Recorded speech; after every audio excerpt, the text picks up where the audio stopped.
Good afternoon. This is the regular City Council meeting agenda for December 22nd, 2022, and the time is 6:06 p.m. Madam Chair, Madam Clerk. Mayor Ronnie Felder, Chairperson Kashamba Miller Anderson, Present. Chair Pro Tem Shirley Lanier, Here. Councilperson Chadrick McCoy, Here.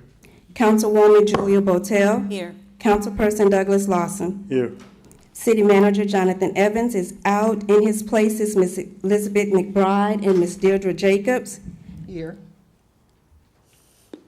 Let the record reflect Ms. Jacobs is here. Ms. Claudine Anthony, City Clerk, is out. Ms. Tawana Smith is in for her present. Here. Ms. Dawn Wynn, City Attorney. Here. You have a quorum, Madam Chair. Thank you. Let us have a moment of silence, followed by the Pledge of Allegiance by Dr. Botel.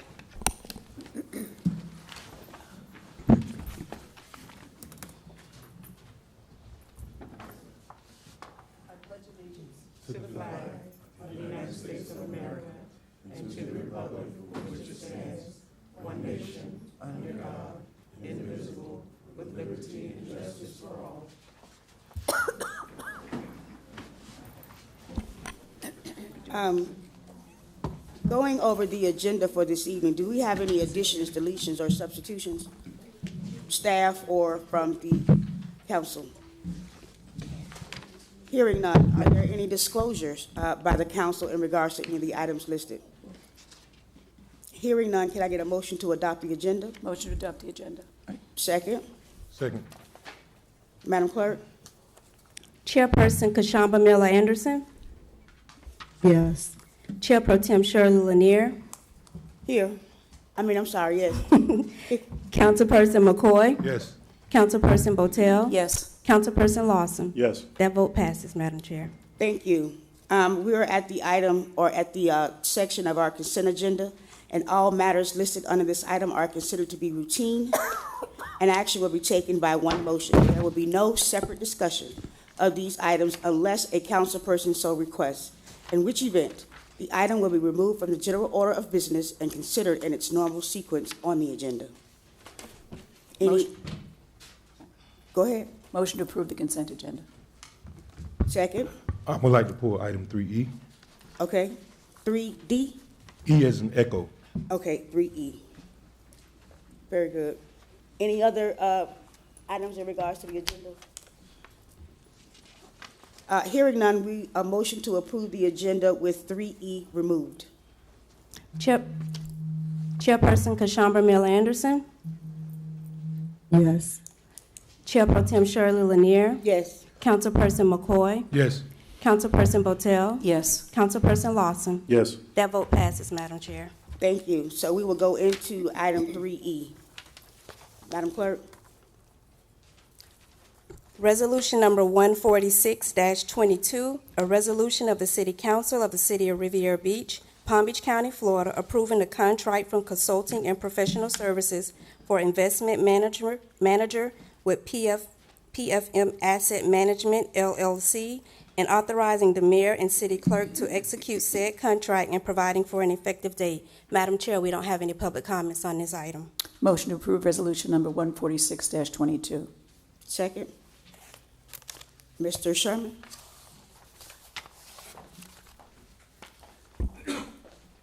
Yes, good evening, everyone. Randy Sherman, City Finance Director.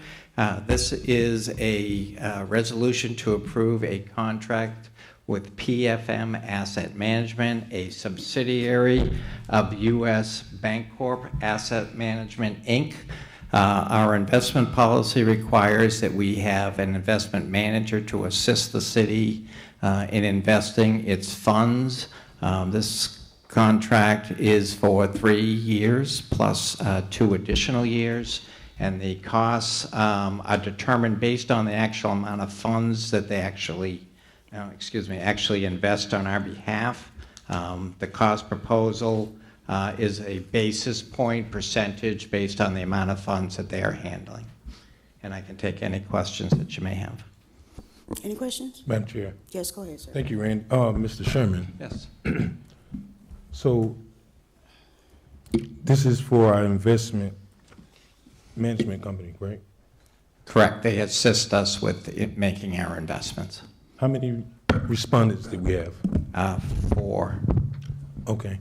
In here, and I know we talked about this, but for the purpose of sharing this with the members of the board, under the scope of work 3.0, page 7 of the RFP, it asks and says that proposals are to identify the size of firm, number of firms, describe the organization, and it goes on to discuss things like identifying types of litigation, the types of accounts you've managed, and letter I calls for audited financial statements for the past 2 years.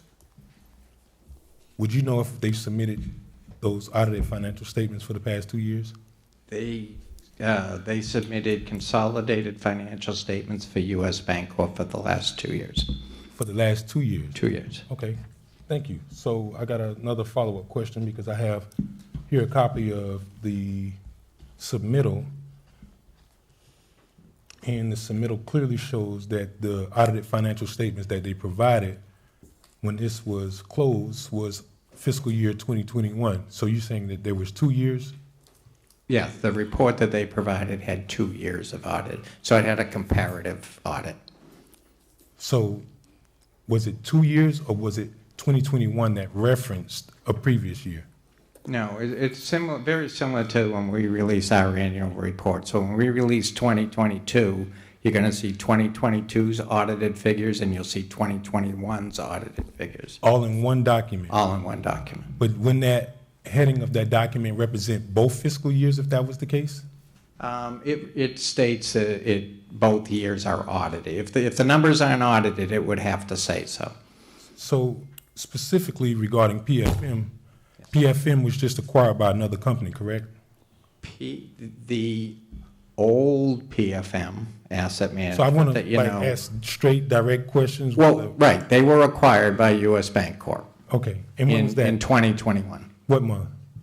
They closed in December. I think they announced the sale in August or something like that. So if that's true, if they only was acquired in December 2021, how is it that you're providing financial statements for U.S. Bancorp for 2 years when that's not really representative of the true financial position of PFM if they were this own agency under another company or subsidiary under another corporation for the 2020 year?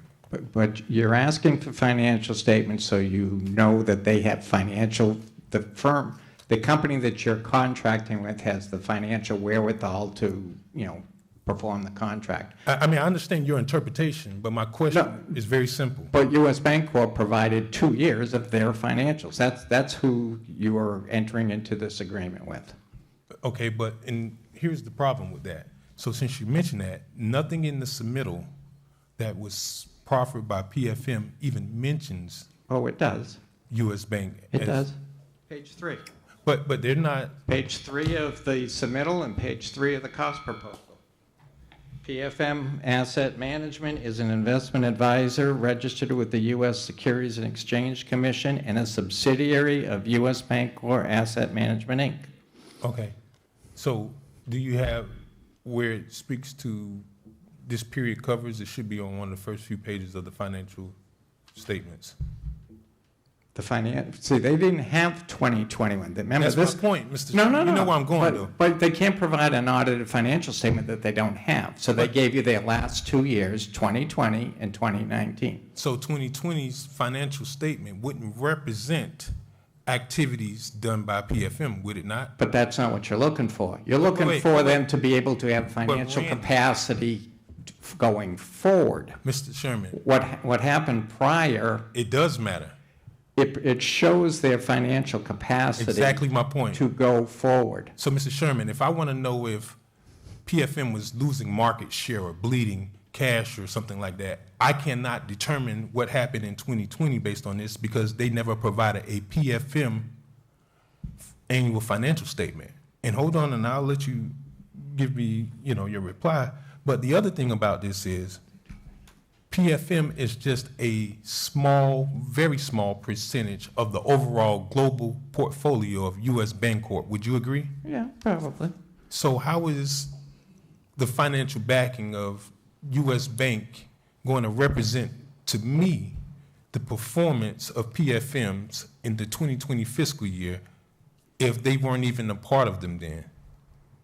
But you're not looking at PFM's But, I mean, 2020 you can tell me activity. what you're looking at. That company is gone. Okay, They're gone. but Mr. You Sherman, want to know who is going to contract don't with tell me the what I city want to know, because I know for what the I want to know, and I'm very next clear. 5 years. But Mr. Sherman, I do want to know, and I think we all know what we're talking about, because, I mean, you had a copy of their 2020 financial report this evening when we had a meeting Yeah. a couple hours ago, so certainly it did exist. Now, if you look at every other firm, we had, Yes, but it's not in the possession of you as Bancorp. They don't have that financial statement. That's the old company. so would it be safe to say then they're brand new? Because obviously, if you can't give me their finances from 2020. No, it wouldn't be fair to say that. U.S. Bancorp Asset Management has existed for years. They just bought another firm. So, Mr. Sherman, I mean, being an accounting professional, which I believe you are, you know there's a component to financial statements such as the notes, which offers details to the end users, to whoever the shareholders are, that may offer some insight on their financial position, may offer some insight on their significant activities or anything of the sort, or anything that I think the company or the auditor would want the public to know. Would we be able to determine what that is based off of the 2020 U.S. Bank consolidated financial statements? And the answer I'm looking for is either yes or no. Not from U.S. Bancorp's financial statements. Okay, but you had a copy of PFM's financial statement, correct? Because one of the old partners shared it.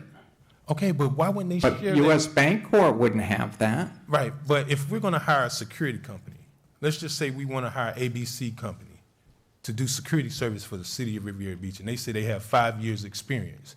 But 2 years ago, they was bought out by a DEF security company. Now, how in our solicitation are we going to use DEF's experience but not include their financial records? That, to me, you can't have it both ways. Mr. Well, I will just tell you, in a lot of solicitations, you have to go back to the individuals that they are offering to you and look at their experience, because people move around all the time.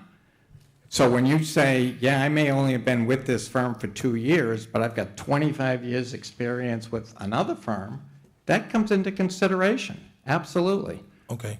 Well, what's your role with PFM? I mean, you are the financial contact person for the city when it comes to them doing investment and Correct. that sort of thing. Okay, so you were one of the evaluators, I was. along with, who was the other evaluators?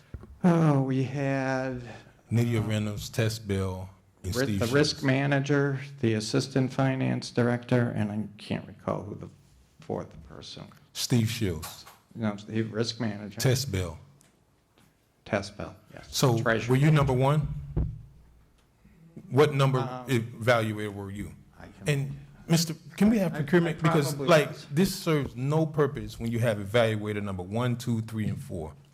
So going forward, Ms. McBride, it'd be useful if there's a legend that shows us which individual represented evaluator number 1, evaluator number 2, 3, and 4. Yeah. And then, Mr. Sutton is here, but we will do that. Okay. and then I apologize because that's a question I did not ask earlier that I should have asked, because I don't recall if I was number one or not. I could have been. So I want to share with you a couple things. And, well, I did share with you earlier a couple things about specifically the RFP has an evaluation criteria where some of these questions for that criteria specifically speak of something like, did they have any litigation in the last 5 years? And then it's left up to each individual evaluator to assign a numerical score to the response to that question. So, for instance, if they had no litigation, no sanctions or anything like that in the last 5 years, you would presume that they would get the maximum amount of points that's allowed. I mean, that's just naturally. I don't see where there's any subjectivity that's called out in that. It's either you did have litigation or you didn't. It depends on how they answer the question. You know, and even if they But, do have litigation, it depends on what type of litigation. But in this that they situation, have. there was no litigation that Yeah. was discovered or sanctions, at least on the top three. Okay. So why do you have one evaluator may give him a 10, and then another one may give him an 8 or 9? I don't. Everyone gave him a 20. No. And then you have another one about, No, everybody gave him a 20. okay, I have it here, Randy, but I specifically seen this. I have it in front. Now I have it in front. Everyone gave him a 20. Okay. But, The conflict of interest, maybe, is that? and even that's another category as well. Well, and again, I don't know who evaluated for was. But doesn't that create a situation where you're adding a lot of ambiguity to it when, because obviously, we don't have a situation where we're down to 1 or 2 points, so I don't think this is so much of an issue, but obviously, I think from a procurement standpoint, this has to be tweaked, because if I'm in the same footing as Councilman Lawson over here, and I've not had litigation against me, he shouldn't be given the advantage of having 10 points, and I'm being treated as a 7-pointer or a 6-pointer. Yeah, well, and I will tell you, when procurement reported to me, some of these areas were determined by procurement and not the individual evaluators. Because I agree with you in that respect, that somebody needs to do it across the board equally, read them all, and treat them all, you know, the same. And again, having one person tweak something like you said, conflict of interest, you know, there were certain things that are determined by procurement, not the evaluation team. Okay, so going back to the RFP, and I'm gonna bring this in for landing, specifically, those documents, were they required, those 2 years of audited financial statements? Yes, Okay, and then did we get 2 years of PFM's audited financial statements?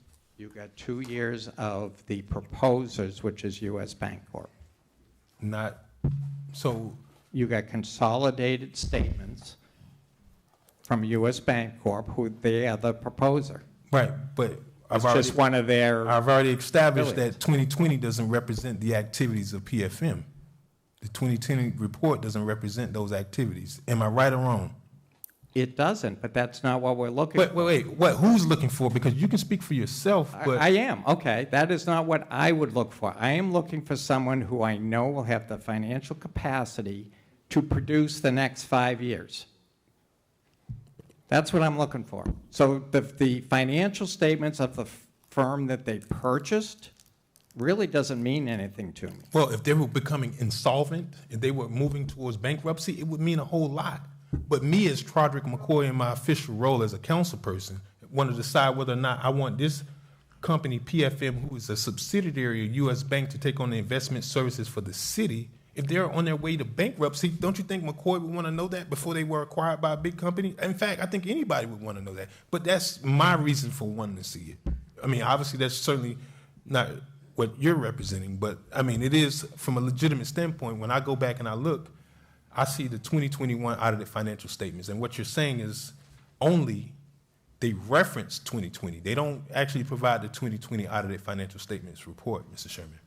For U.S. Bancorp? Yeah, Correct. they provided 2020 and 2019. They did not, sir. There's not a 2019 nor a 2020 in there. I believe it was 2020 There's and reference. 2019.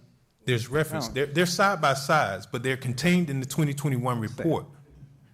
Okay, I'd like to know what page, Mr. Sutton, if you have it.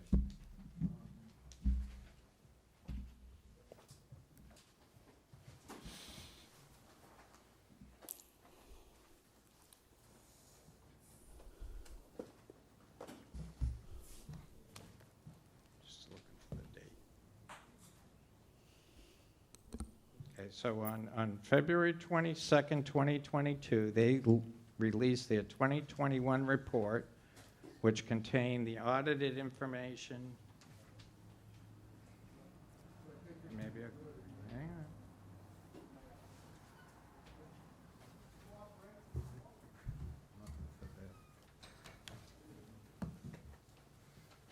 Okay, it's 20, I'm sorry, I stand corrected. It's 2021 and 2020 and 2019. Right, it's references to it, but it's not the actual report, Mr. Statement of income, 2021, 2020, 2019. Okay, but that is a reference to the actual report. If you look at the header of that document, come on, Mr. Sherman, this isn't tough, especially for This you. is their, when we issue debt, we issue an offering statement, and it includes our audited financial statements.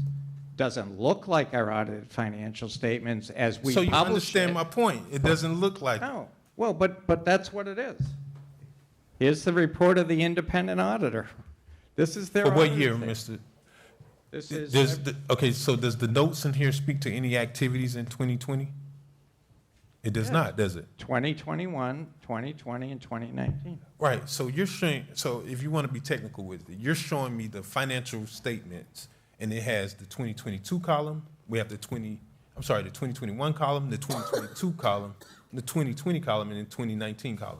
But that's contained within the annual report for fiscal year 2021. They always make a reference for historical purposes, but it's not the actual report. Can you read me one of the notes for 2020? Sure. Which one would you like? Go for it, give me one of them, because I'm trying to get to the page now. All right, so let's see. Note 8, accounting for transfers and servicing of financial assets and variable interest entities. And what year is that? And what page? This is on page 93 of the report. But is that for Note 7 2021? is leases. What year does that represent, Mr. Sherman? It's going to represent, the footnote would be 2021. Okay, With the well, audited. I think I rest my case No, on that. no, wait. May I finish, please? When you have comparative financial statements, your footnote is going to be 2021, and it's going to also contain 2020, and in this case, 2019. Okay, The footnote would cover all 3 years. okay. Thank you, sir. Thank you, Ms. McCoy. Is that it for your questions? That is. Thank you, sir. Sorry? Madam Pro Tem, before you call the question, can I speak to Mr. Sherman? I need some clarification on some issues that arose during this questioning. Okay. And you know, Madam Chair, if I can bring back up, for the members' edification, if you look at this annual report, every page of this annual report at the bottom references usbank.com AR 2021, which represents the annual report for the fiscal year 2021. Of course, there's reference to previous years. And I'm inclined not to support this item because, you know, I even spoke to our procurement director. I said, I don't see the annual report for 2020. Our procurement director, and I want to make sure he can hear me so that I don't state something that's not accurate. But Mr. Sutton, I believe you said to me that when I asked you for the 2020 report for PFM, you stated or suggested to me that it was confidential. But we do have a requirement inside of our RFP that says we want you to identify these documents. When I talked about confidential, that wasn't part of the equation with regard to the evaluation process. So that was not part of it. We requested those documents along with other varying pieces of information, but that was not part of the equation or the evaluation process. Okay. Thank you, sir. But, okay, go ahead, sorry. Yes, go ahead, Madam. Madam Pro Tem? Go ahead. The questioning brought up some concerns to me regarding the contract, because the contract is between the city and PFM Assets. However, based on the presentation by Mr. Sherman and Mr. Sutton, it appears that, I guess, Bancorp, I don't even have that information in front of me, whoever the party is that has the financial capability and that qualifies this company should be added to the contract. And so Mr. Sutton he said he proposed an amendment earlier. And so he's going to ask that you amend, whoever the maker of the motion is, amend the motion to, Dr. Botel, to include the name of U.S. Bancorp. U.S. Bancorp. And doing business as PFM. Madam Chair, Yes, go ahead. I would like to amend the motion to include Bancorp doing business as PFM in the contract. And I'll second it. You know, I really wasn't going to say anything, Mr. McCoy, but it's really ironic that you are just going in about the financial statements of PFM, but, you know, when it came to the developers of the marina, it was no problem that they did not provide statements to the consultant. So it's just kind of ironic that happened. But I don't want to debate that. Well, why bring it up? Because I can respond. No, don't worry about it. I will. It's just so ironic, Mr. McCoy, that you would go, and you'll probably say something like it's not the same, or I'm not asking the same, but it basically is the same when it comes to financial documentation requested from a developer or from an entity that's doing business with the city. In fact, the first consultant was fired because he said in his report that the developer did not have any financial statements, and then, that was something about the attorney said that they Madam Chair, thought they sent them. Hold on a second, sir. Germaine, Madam Chair, to the Yes, very good. conversation. Let's get back on Thank topic. you, thank you Madam very, very much, so. So I'm saying this to say that it's very ironic that Mr. McCoy would say that in regards to this item, but I digress. There's a motion. You clearly won't be able to finish, and I'm going to take the personal privilege to respond. If you recall from the RFP from the CRA, it didn't just ask for financial statements. The other requirement that you could fulfill as an alternative was you can get letters of commitment from banks. That's exactly what they provided. So I would ask you to please make sure that you're going to characterize it correctly. And if they did not, why wouldn't staff consider them as non-responsive if they didn't satisfy? It was either bring financial statements or letters of credit from banks. So they chose the second alternative to bring forth letters from banks. Asked and answered, sir. Very good. Thank you. There's a motion and a second on the floor? Yes. So let us call the question, please. Should we check in with Ms. Miller Anderson first? Ms. Miller Anderson, do you have any questions in regards to this item? No, I Hearing do none? not. I'm sorry? Can you hear me? Can you hear me? Yes, we can hear you now. No, I don't. All right, very good. Thank you. Chairperson Miller Anderson, Yes. Chair Pro Tem Shirley Lanier, Yes. Councilperson McCoy, Yes. Councilperson Botel, Yes. Councilperson Lawson. Yes. That vote passes, Madam Chair. So now, was that the vote on the amendment? Yes. Okay, so now we're back on the resolution as amended. Correct. Okay. Go ahead, Madam Clerk. We're doing 3E, correct? Yes. Resolution 14622, a resolution of the City Council of the City of Riviera Beach, Palm Beach County, Florida, approving the contract for consulting and professional services for investment manager with PF. No, with Bank, U.S. Bank. U.S. Bank, doing business as. Contract with, for investment manager with. For investment manager with U.S. Bank doing business as PFM Asset Management, LLC, and authorizing the mayor and city clerk to execute said contract and providing for an effective date. Motion to approve. So it should be U.S. Bank Corp. It's definitely a difference between U.S. Bank and U.S. Bank Corp. U.S. Bank Corp. Yes, ma'am. Motion to approve resolution number, 146-22 as amended. Second. Madam Clerk? Chairperson Kashamba Miller Anderson, Yes. Chair Pro Tem Shirley Lanier, Yes. Councilperson McCoy, No. Councilperson Botel, Yes. Councilperson Douglas Lawson. Yes. That motion passes, Madam Chair, with Councilperson McCoy dissenting. Thank you very much. We're on to our next item, which is number 6 under awards and presentations. There's a proclamation declaring December 1st, 2022 is National AIDS Day. There's a proclamation I'll read as such. Whereas worldwide, millions of people are living with HIV and millions of new infections occurred in 2022.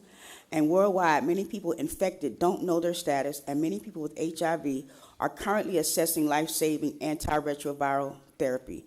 And the global spread of HIV infection and AIDS necessitates a worldwide effort to increase communication, education, and action to stop the spread of HIV. Whereas the Joint United Nations Program on HIV, which is UNAIDS, observes December 1st of each year as World AIDS Day and leads and inspires the world to achieve its shared vision of 0 new infections, 0 discrimination, and 0 AIDS-related deaths. Whereas the 95-95-95 ambitious goal plan to help end the AIDS epidemic has set its targets for 2030, that 95% of all people living with HIV will know their HIV status, 95% of all people who are diagnosed with HIV will receive sustained antiretroviral medications, and 95% of all people receiving those medications will have virus suppression. Whereas the World AIDS Day theme in the United States for 2022 is ending the HIV epidemic, equitable access, everyone's voice. And whereas in Palm Beach County, more than 8,200 people are living with HIV in the Palm Beach County HIV Community Prevention Partnership and the Palm Beach County HIV Care Council, through its partners and working together to renew HIV/AIDS awareness and to expand and strengthen the local effort to stop the spread of HIV in Palm Beach County on World AIDS Day. Be it finally resolved by the power vested and the Mayor, Ronnie Felder, residents do hereby proclaim December 1st, 2022 is World AIDS Day. And I'm reading this proclamation because the city did have a forum on HIV/AIDS on December 1st, which is World AIDS Day. And basically it is to get people to get tested and to also get people who are on medications to become undetectable. In Palm Beach County, Riviera Beach is a hot spot for new HIV cases. So we want to make sure that people in this city are aware and also know their status and get tested. That is the purpose of this proclamation. Thank you. Madam Chair, let the record reflect that Mayor Ronnie Felder is present. Thank you. Next item, Madam Clerk. We're on item number 11A, a resolution number 14322, a resolution of the City Council of the City of Riviera Beach, Palm Beach County, Florida, approving the employment agreement with Don Nguyen as City Attorney commencing December 7, 2022, authorizing the Mayor and City Clerk to execute the agreement and providing an effective date. Madam Chair, we only have 2 public comment cards on this item. The acceptance of public comment cards are now closed. Motion to approve resolution number 143-22. Second. Thank you. Who's the presenter for this item? Go ahead, sir. Mr. Pittman will be presenting. I'm sorry, Madam Chair? Mr. Pittman will be presenting. Thank you.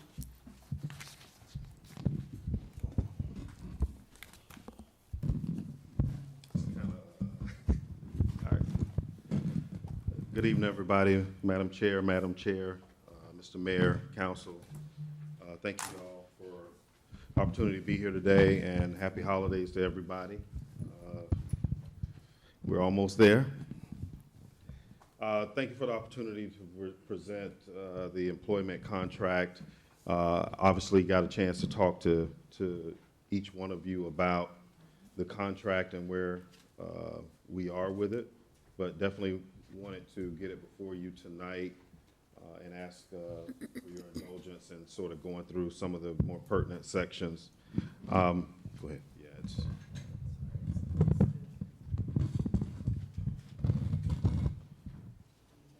Yeah, thank you so much. I think everybody in your record has a copy of the contract. I'd like to just sort of go through it and then sort of pull out where there's changes from the prior contract, I should say. If you look at first section, the duty sections, there are no changes there. The salary and term of agreement, there's a change, section 2A, bringing the salary from 185 to 225. And by the way, that 185 is not the salary of today. I think you guys got an email with the report of where the salary is today, including cost of living adjustment is at 214,323. So that change would, the actual change would go to 225 with your approval. That is a change. The second change in that is section 2B. Where there's a change from 2 years to 4 years, and that is bringing parity with the city manager's contract. Section 3, termination, suspension, severance pay, there is no change. Section 4, benefits, the general line, there is no change. The retirement benefits, general language, there is no change. Deferred compensations, there is no change. Section 7 with insurance, there's Disability insurance now provides short-term and long-term disability, which brings parity with the city manager's contract. Section 7, the life insurance, term life insurance is based on salary. So if you make that change, Section 7 would have to be changed to the 225 number or whatever number you're comfortable with. Section 8, vacations, there is no change. Sick days, no change. The transportation allowance and general expenses, there's no change there. Dues and subscriptions that you currently provide, there's no change, as well as professional development. Section 13, evaluation, remain the same. Section 14, the indemnification of employees and bonding, there is a change there based on reasonable industry standard, and that is a $350 hourly rate, changing to a maximum of $450 hourly rate. Those are the changes. There's the effective date. I'm going to ask for a motion afterwards to bring to conform all documents with an effective date. General provisions are all the same, and that is the contract. I do have some comments after I answer any questions from you all, but Madam Chair, that's the contract. Thank you. We can go to public comments now. We have two public comments. The first one is going to be Ms. Anna Vergney, and the second is Ms. Tanya Davis-Johnson. That's it, Madam Chair. Hi, I'm Anna Vergney, and I live at 167 East 24th Street. The only concerns that I have about Ms. Bernie, could you Madam pull the Chair, mic can't down a hear little? her. Okay, sure. There you go. Okay. The only concerns that I have with the contract for Dawn Nguyen, and God knows I have no issues with her and her service. The issue that I have in concern to her contract is the way the city uses outside attorneys. And it may not have anything to do with her contract overall, but clearly she does have to consult. And at what point does the city decide they go out and consult rather than use her in-house? And you guys consult out a lot of work. That's an issue, because lawyers cost money, and clearly that's an issue for me.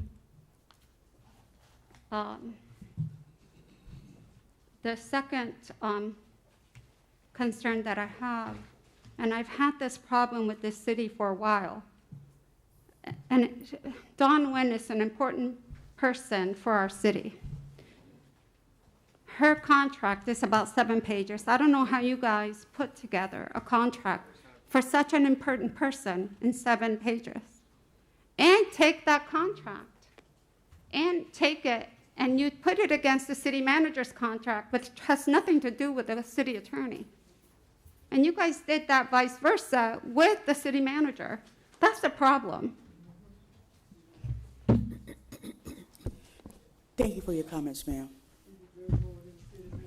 Next, public comment, please. Yes, Ms. Tanya Davis-Johnson. Good evening, Madam Chair, Pro Tem, and members of council. I stand in support of the contract for our city attorney, having served as one of the original council members when Ms. Nguyen came aboard. I have watched her serve this council, providing legal counsel, answering your questions, and putting you in the right direction. And I urge you honor that extension of the contract so that she can continue to keep us legal, continue to protect the assets, and to do a great job. I also bring you greetings from Virginia C. Baker, pardon my voice, Virginia C. Baker, who could not be here, but she also stands in support of the contract extension. Thank you. Thank you. Thank you, Madam Chair. That concludes public comments. Thank you. Are there any questions from the board in regards to this item?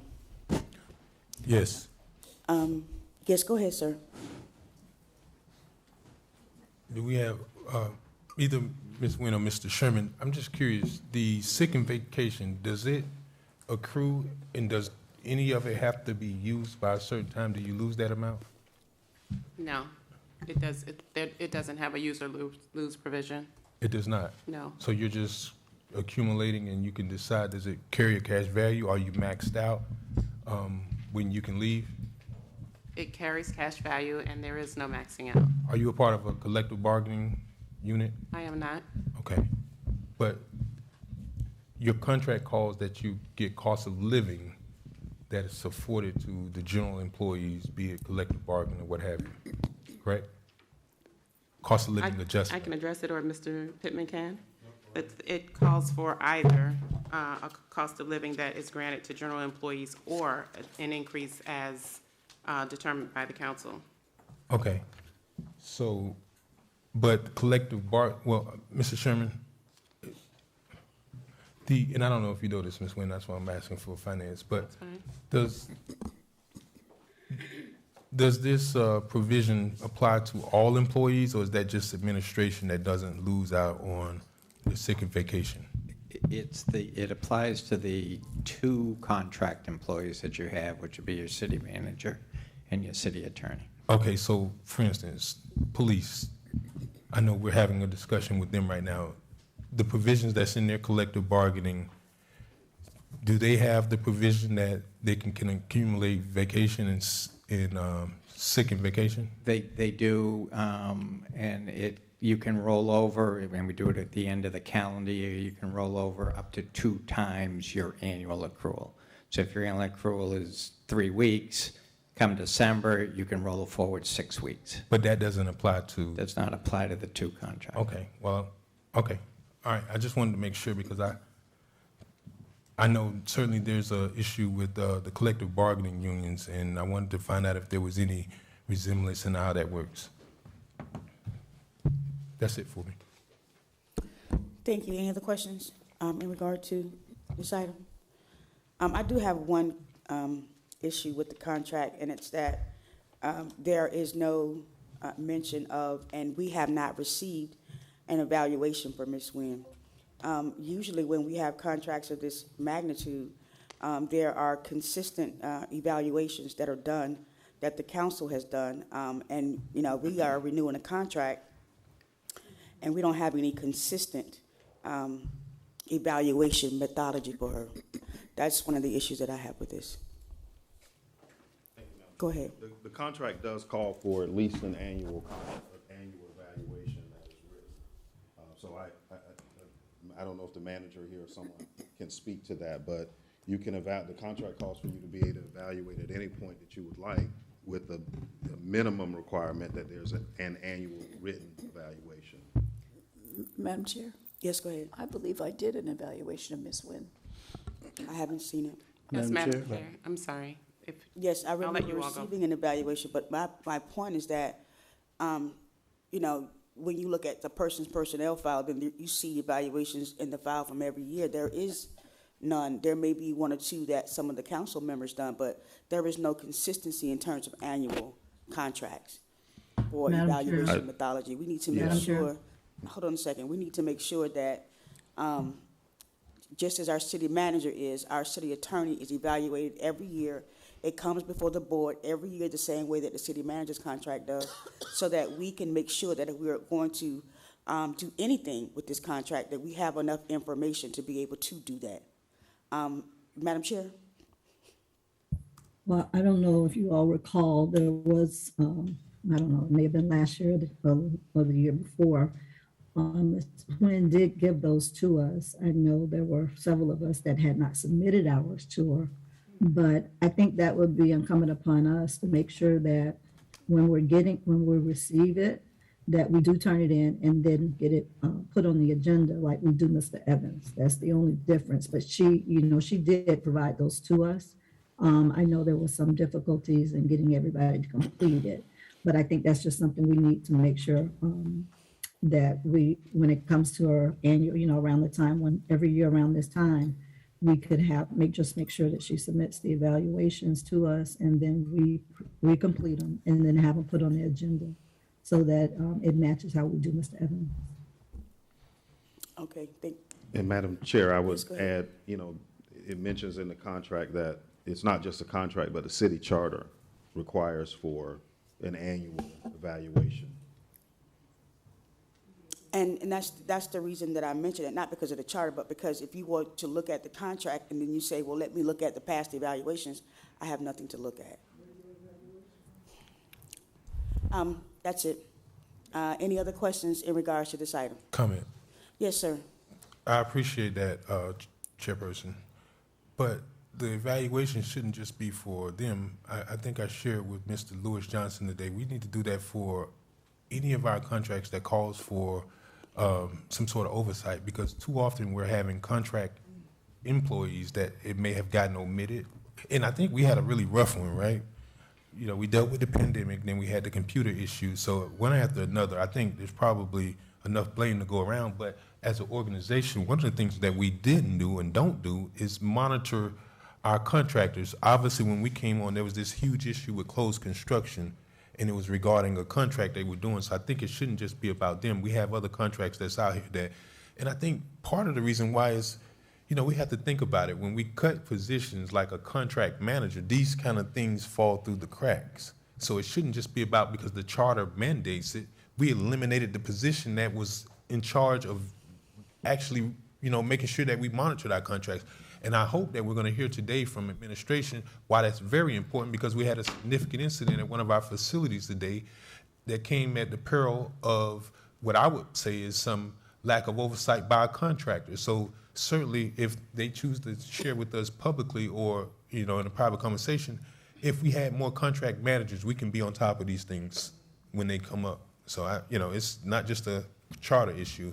We eliminate positions, and we need to be mindful of that's what happens. Yes, I agree with that. And also, we need to discuss the type of evaluation tool that is to be used.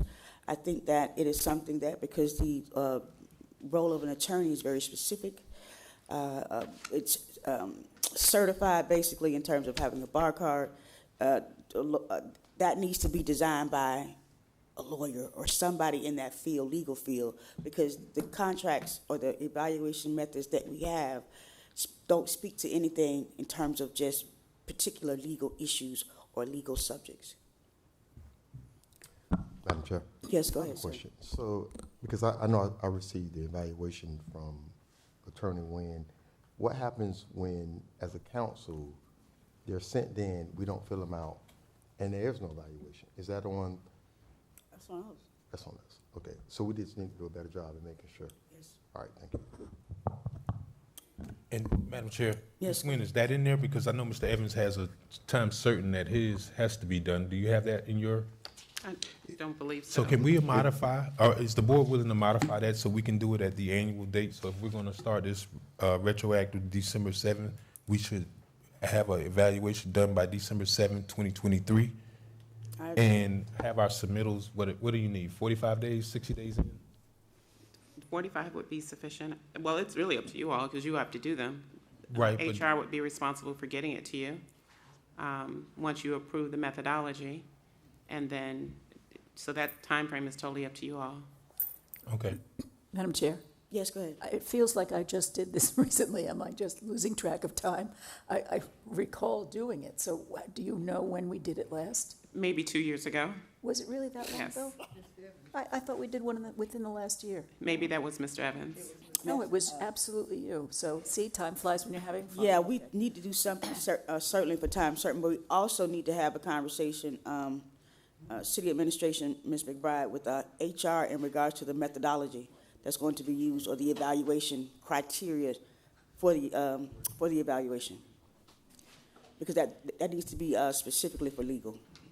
So I think that's a question for Ms. McBride. Ms. McBride, can your HR team come up with some evaluation models, share with the attorney? There can And- be, but often, sometimes, a body like you permit the party sitting in a position, like the city attorney, to come and propose to you a model to be used. So there's more than one way you can approach it. Okay. I think Mr. Evans proposed to you the model, so that would be consistent. And there's certainly, you know, best practices that can be utilized here as well. Right. Just looking at what some of your colleagues are doing in other like-sized cities. And Right. That's exactly, yeah, that's exactly what we would We want to can't. have. I guess the question is, how do you want to move forward today? You know, how do you want to make a change? Do you just want to add a date to this language, a time certain? Yes. Yes, so Madam Chair, I'm happy to amend my motion to include a time certain on the annual evaluation. Go ahead and make the time. Let's say December 7th, December. 2020. Can you say December 1st? I think that's just easier for Yeah, everyone. so amend the contract to make December 1st the required date for the evaluation to be completed. Can I say, just, I would ask that maybe you consider it being 35 or 45 days before the contract date, because you're getting right up on it, and 4 years from now, you want to look at the evaluation before we get here, right? So make Certainly. it October 15th. Well, just say October 1st, that's the beginning of the Okay, fiscal. October 1st, I don't care. Yeah, you can do October 1st, 2023 at the beginning of the fiscal year for the evaluation. And also, before that, way before that happens, we need to get tools to be able to do that. Yeah, but, Madam Chair. Yes, go ahead. Wait 1 second, Mr. McCoy. Go ahead, Madam Chair. But this is going to be, this contract here is good for 4 years, so we don't want to put 2023 in there, right? We're starting, what, It's an I mean, we're annual not going evaluation. to Annual redo this every evaluation. year, so we just want to put 45 days before October 1st, or whatever Yeah, date. the reason I say that is December 1st, because I mean. there's language in here, there may be something in the evaluation that you decide to suspend or to reprimand, and you, by contract, have to give her the ability to cure it. I would think you want all that done before you get to the annual evaluation date. So I'm saying 30 or 45 days before December 7th, 2023, you may want to take a look at that. So amend it to say, in each year of the contract, that the annual evaluation will take place 60 days before the termination of or before the renewal date of the contract. I think the timing's up to you all in your time to evaluate the evaluation, Yeah, so. that seems reasonable. That's 2 months before we get to the point where we have to renew the contract every year, so we would have an evaluation done 2 months prior to that. So when we come to the table to be able to do the extension, of course, the renewal, we'll be in a position where we do have the evaluations and have had them 2 months Sure. to make that decision. But Madam Chair, Yes, go ahead. the contract is for 4 years. Yes, And but we're going to it's- be doing an evaluation every year, not just the one time Right. before Yes. 4 years. So it needs to be 45 days before December 1st every year. Or just Before so October 1st, the whatever. annual, Before the the charter anniversary. requires you to do an annual, and the contract, so in support of the charter, requires you to do an annual evaluation. So if we date this December 7th, her annual evaluation has to be before December 7th, right? So I think what you're trying to say is there's an annual evaluation, but you want something 60 days prior to the annual date Yeah, each year. I think that's what you're trying to yeah, accomplish. what you said. October Madam 1st, Chair, yeah. October 1st, 2023, and annually thereafter. Yes. Yeah. That works. So that's an easy change that can be reflected, that you all can approve tonight. Right, so let's vote on that amendment. There was a second on your amendment? Oh, I don't know. She made the Someone want to amendment. second the amendment? I'll second it. Thank you. Let's go ahead and get that done, Ms. Twan. Chairperson Miller Anderson. So can we say what section we're putting this in and how is it going to read? I think section 13 is the section that deals with annual evaluation. Right. And so you're just going to add a sentence in there? It would read, however, in accordance with the city charter, a performance evaluation will be conducted at least annually beginning October 1st, 2023, and annually thereafter. Okay. Yes. Chair Pro Tem Shirley Lanier. Yes. Councilperson McCoy. yes. Councilperson Botel? Yes. Councilperson Lawson? Yes. That vote passes, Madam Chair. Thank you. And so we need to vote now on the contract itself? Yes. Okay. Are there any other questions before we go to vote for the contract itself? I would ask for one other motion to conform the date in the contract with the date of the resolution and the item, the agenda item. Didn't we just vote to amend the contract to reflect that? No, you just voted on an evaluation date. Okay, I'm sorry. So what I'm asking is, the contract has a different date than the resolution and the agenda item. So I'm asking to make a change to conform the contract to those other two items. So I make a motion to make the change to reflect the contract is what you just said. Say it Yeah, again. you can give staff the ability to conform the dates to Right. December 7, 2022. Got that? That's correct. Wait a second. Second. Chairperson Miller Anderson? Yes. Chair Pro Tem Lanier? Yes. Councilperson McCoy? Yes. Councilperson Botel? Yes. Councilperson Lawson? Yes. That motion passes, Madam Chair. Thank you. So now it's the contract, Yes. the vote for the contract itself. Yes, ma'am. Very good. Go ahead. Chairperson Miller Anderson? Yes. Chair Pro Tem Lanier? Yes. Councilperson McCoy? Yes.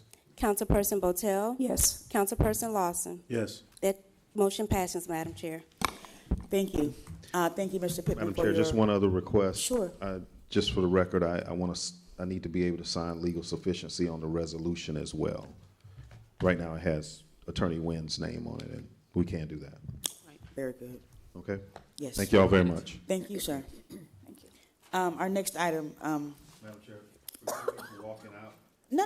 Today is my mother's birthday. How old is she? Happy birthday. Oh, 82. 82 today, so, but for this meeting, I might not have been here, so. So thank you all. Tell her the city of Riviera Beach wishes her a happy birthday. Happy holidays. Yes, happy Kwanzaa. Ms. Clerk? Ready?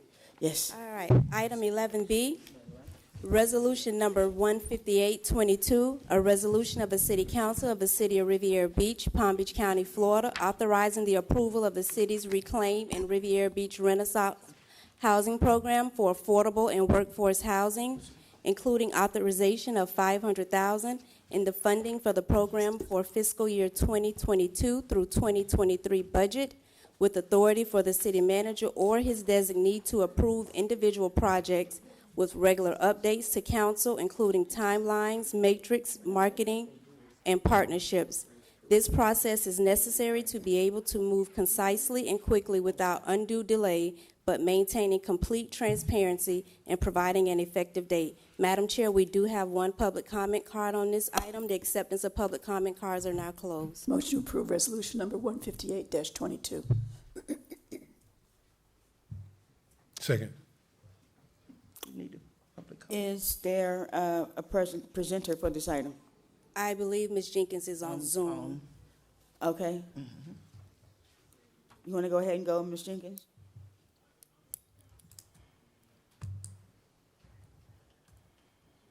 Take us away, Ms. McBride. You can do this. Pardon me? Is Ms. Jenkins on the line? I thought it was just me that was having problems. I'm calling him now. Okay, Commissioner, it was a glitch. Yeah, that's what I had too. I thought it was me. Who's that? I thought that was Anita. Who? Was that Anita? We can hear you, Chair Miller Anderson. Where is the person who is going to present this item? That's who I'm looking for. Ms. Jenkins was to present the item tonight. Okay, can we move to the next item and Yeah. then table this? Move the table. Yes, I move to table second. Go ahead. No, Chairperson Miller Anderson, this is to table. Are you still there? Oh, there she is. Sounds like Anita. Anita. Yes. they can hear us, but we can't hear them. Could someone text Anita to let her know that we can hear her? I'll do it. Thank you.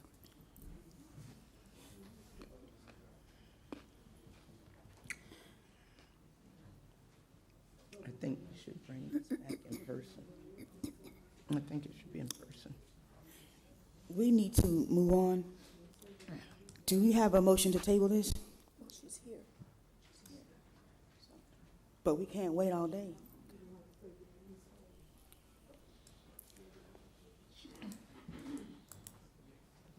Are we tabling it until she comes on, or are we tabling it to some future meeting? If she can't hear us, then that means that we got questions, what happens?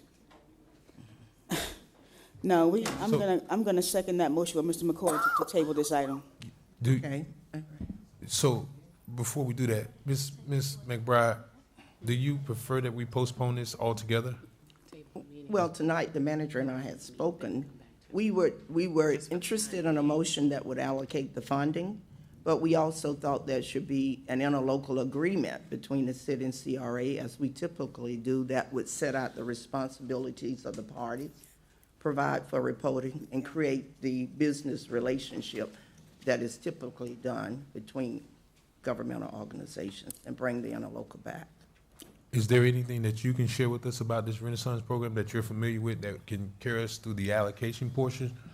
Or No, should- I would not claim to speak on their program because I have had no reason to get all involved in it. Okay. But it certainly will provide Yeah, there was home some- ownership and things like that. There were some questions that I had as well in regards to this item, in terms of an interlocal agreement with the city and the CRA, because of the, the information that we found out about the CDC, and having that agreement, that interlocal agreement had not been looked at since 2013. So I do have some concerns about this, so maybe they need to get this more information to us about it. Madam Chair, The motion to can you hear us? Can you hear me? Madam Chair, Yes, can you hear me? I can hear you. Okay, we just got back on. We got kicked out. Hi, can you hear me as well? Yes. Can you hear us, is the question. Yes, I can now. Okay, Yes. all right, go ahead. I didn't hear the last part of the resolution. Are you ready for me? There's no motion on the floor for this. Was there a motion made? You had a motion to table? Is there a motion for this item? Yes, I read the motion. Okay. Go ahead, Ms. Jenkins. But you know what? Back up. There's a motion on the floor for tabling. You have to withdraw it, I think. You can withdraw it. You can withdraw it. Withdrawn. Okay, very good. I just want to get that clear. All right, Ms. Jenkins, go ahead. Thank you all very much for your indulgence. I'm Anita Jenkins, Director of Neighborhood Services with the CRA, and this is an item that's being presented to create a program for the city as a whole for areas outside of the CRA for housing that mirrors the existing programs within the CRA. And that would be the Renaissance Housing Program for affordable and workforce housing, which would provide up to $50,000 for down payment assistance for first-time buyers, according to the guidelines that are included in the item, as well as provide up to $50,000 in rehab assistance for owner-occupied dwellings. And with these two programs, they would be seamless to the public, but would allow people throughout the city to have access to housing assistance. We would provide, this service would provide timelines, metrics, marketing, and partnerships, and provide regular updates to the council. And this program would be marketed citywide. There is quite a bit of demand for the Reclaim program outside of the CRA, as well as we know the challenges we've had with housing and the need for down payment assistance. So I'll stop and see if there are any questions.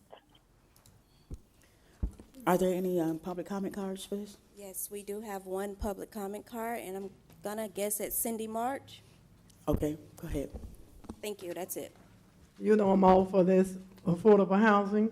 My hypothetical question to you all on the board, what do you all consist of affordable housing? Because what you all been saying affordable is 300,000, 500,000. That's not affordable. And I'm looking forward as a longtime citizen of Revere Beach to get into this kind of program where I can be a first-time home buyer, and I've tried 3 or 4 times, went to the door, picked out the property, and not having a person to lead me in the right way, I was defaulted in getting my first home, and I'm not gonna stop trying. And we need this kind of stuff because I'm dealing with a situation now, paying rent with a landlord and being where I have to have my lease broken because I asked for a decent refrigerator. That's not acceptable. I work too hard. I want more in life, and I can better me. And I would love to see this program go and forward, but I would like to know, what do you all consider affordable housing? Because $300,000, $500,000 is not affordable when your income is only $60,000 or $70,000. It might not even be that. To help someone with the down payment or relocate, you know, even if you get some of the dilapidated homes you got and fix them up, reconstruct them, and make them back to $175,000 or $180,000, where somebody like myself with no kids can afford to have a home and invest in the city where we love to live, work, and play. Thank you. Thank you. Any questions from the board in regards to this item? Madam Chair. Yes, go ahead, sir. Ms. Jenkins, based upon the comments from the last speaker, Ms. March, and the conversations that we've had, we've talked about the program and how we can expand it throughout the city.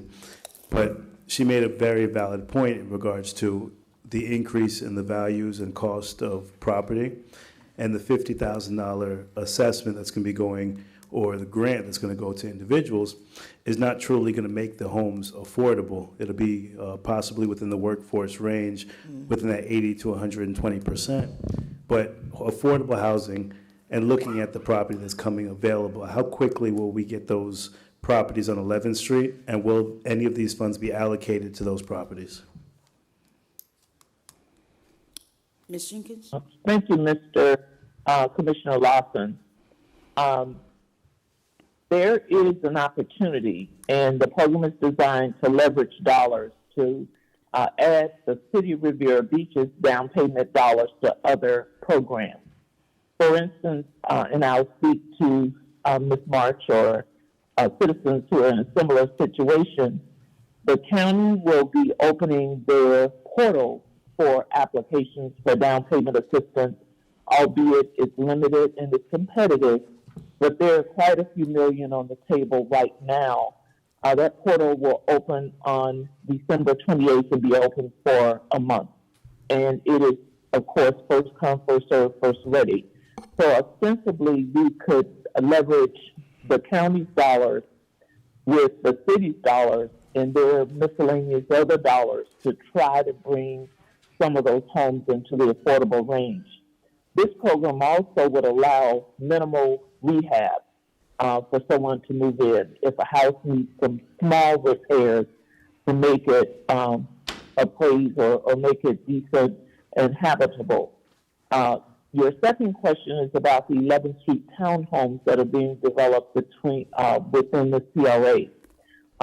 That is slated to come before P&Z, I think at its first meeting in January, and then follow the course to come before City Council as that item is approved. And it's a possibility that these dollars could be used for people to access those homes as well. Follow up, Madam Chair. Yes, go ahead. So, Ms. Jenkins, the first thing you commented about was the combining city dollars and the county dollars. Now, lenders, in regards to SHIP funding and the grant provided by the city, this is going to be a grant for the home buyer. So this is not a lien or a lien against the property or a second mortgage that the SHIP program would do. The $50,000 is simply a grant to the homeowner? It is a lien program. Okay. We still have to be good stewards of money, and the monies will be a south second, or in the case of the county, let's say if the county puts a larger grant on the table, then our money might be in a third position secured by a mortgage and a promissory note with 0% interest, 0 payment as long as the person lives in the home, does not rent it, does not sell it, then there is no payback. And the monies would burn off, which means they'd be reduced over time. Okay. Have you already worked out logistics with the county and the lenders to allow for a second and third lien? Because first-time homebuyers, FHA and conventional, they normally don't allow for a third lien to be positioned on property. So if we're trying to set this program to where the county is going to have a second position to offset some of the LTV, loan to value on the property, are we able to do a third loan? And have we already worked out those logistics with the county and lenders? I could tell you on the CRA side that we've combined programs before. And generally, if it's a new lender, they ask to see the guidelines and they underwrite them ahead of time when they have a potential buyer. There's also a situation where, depending upon the dollars that are put into a transaction, where there might be a shared second, but we've done it in some instances on the CRA side before. Okay, so it'd be a shared second, so it'd just be 1 second. The reason I'm asking these questions is that we allocated funds last year, and I think we spent, of the $1 million or $2 million that we allocated, $3,000. So these dollars didn't go to the residents and individuals like Ms. March and other home buyers that want to get into these properties. I want to make sure that these funds are out within this first and second quarter, because I would love to advocate and allocate an additional $500,000 to go towards home ownership. Because at this $50,000 per homeowner, we're only looking to bring about 10 homeowners into our community, and I want to double or triple that. So I want us to, as quickly as possible, get these dollars into the community, number one. And then also, number two, make sure that we have the grant programs, because Ms. March also made another comment about the hand-holding that she would love for the support of being a first-time home buyer. And I know you just had a graduating class tonight that I wanted to speak at, but because of the council meeting, I couldn't. But if we can get another course quickly advocated for the residents so that we can start up and be prepared and prepare them to get these dollars in the street. We most definitely can do that. And if Ms. Marsh, I am not in the office this week, but there is somebody there. Our program manager is there. If she'd like to call and find out about the county's program and make sure she's on the list for the next class, we can certainly do that. But yes, on the Riviera Beach Homebuyers Club, we had another successful graduation tonight, and I can tell you that there are people who are eagerly waiting on the county's money, potential money from the city, and any housing that could be developed in the city of Riviera Beach. So thank you, Madam Chair and Ms. Anita. I'd love to expedite this. So as quickly as you run through this money, I want to indulge my board to try to double this so that we can actually spend some money in the community for first-time home buyers within affordable and workforce housing. So I will be looking to see in the next 3 to 6 months you asking for an additional $500,000. Any other questions in regards to this item? I do have a couple of questions that I do have some heartburn with the CRA staff presenting city programs. First of all, we do not have an interlocal agreement between the city and the CRA for this program. We don't have, with the agreement, if we're going to be purchasing acquisition, then we certainly need to have an agreement between the city, an interlocal agreement between the city and the CRA to be able to do this. Second of all, I think that it needs to be more than just an update. There needs to be a current monitoring of this program, because, you know, if we're relying on the program that has been done by the CDC CRA, Ms. Jenkins, how many homeowners have you put into homes this past year? I don't have the number in front of me. I'm away from the office, Commissioner. I know we provided updates in the past, and I'd be happy to get that to you when I return to the office. But I would add a caveat that homeownership, purchase, acquisition has been very, very difficult across the board in our county. Interest rates have been on the rise. Product has been very slim to come by that is, quote, affordable, and down payment assistance has been almost non-existent. But I'll be happy to provide that information to you when I return. Yeah, I have some, I mean, there's been. Also, No, go ahead. This program is not about acquiring homes, it's for down payment assistance. No, So the city would not be purchasing homes. No, I understand that. What I don't, and what I do have heartburn with is because, you know, the city should not be giving city funding for CRA projects without an interlocal agreement and just a resolution. That's the first thing. Resolutions are for city projects. Also, the staffing is problematic. You know, Ms. Jenkins' staff, the CRA, the CDC, and now the city. I want the attorney to look into, to review Florida Statute Section 112, Florida Statute 112, Section 313, subsection 7A. And this is about funding. So I'm having some serious heartburn with giving city money to the CRA. We don't have any oversight here. We are asking for it, but minus an interlocal agreement, they can tell us what they want to tell us. And you know, I'm very. I really want to make sure that the city and the CRA's business does not get mixed. We sit at both of these. Wear both of these hats, but the money certainly should not be commingled together.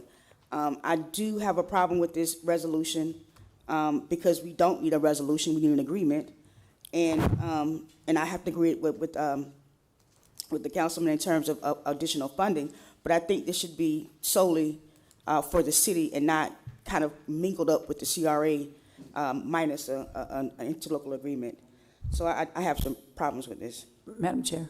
Yes, go ahead. I have a question for Ms. Jenkins. Ms. Jenkins, is this motion to establish a separate Reclaim and Riviera Beach Renaissance housing program that would essentially be separate from the CRA program, but maybe perhaps marketed as something that would look to the general public like it's an overall city program? I guess my question is it really something that requires, and maybe it does, that requires an interlocal agreement between the city and the CRA, or is it simply to establish a Reclaim and Riviera Beach Renaissance housing program that, as I say, would be essentially separate from the CRA?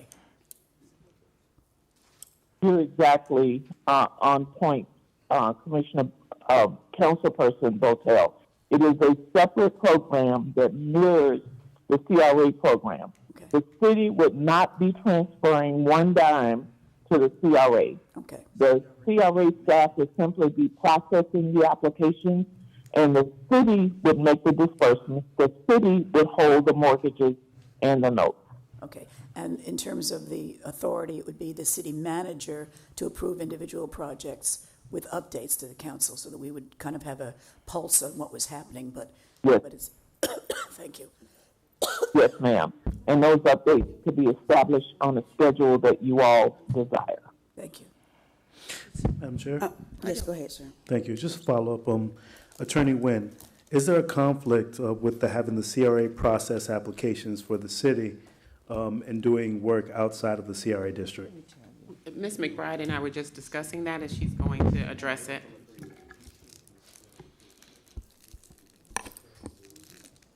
And I really want to say that, you know, we've had, just to be honest, you know, I don't have very much confidence in this program over at the CRA because I've gotten so many complaints about the first-time homebuyers program.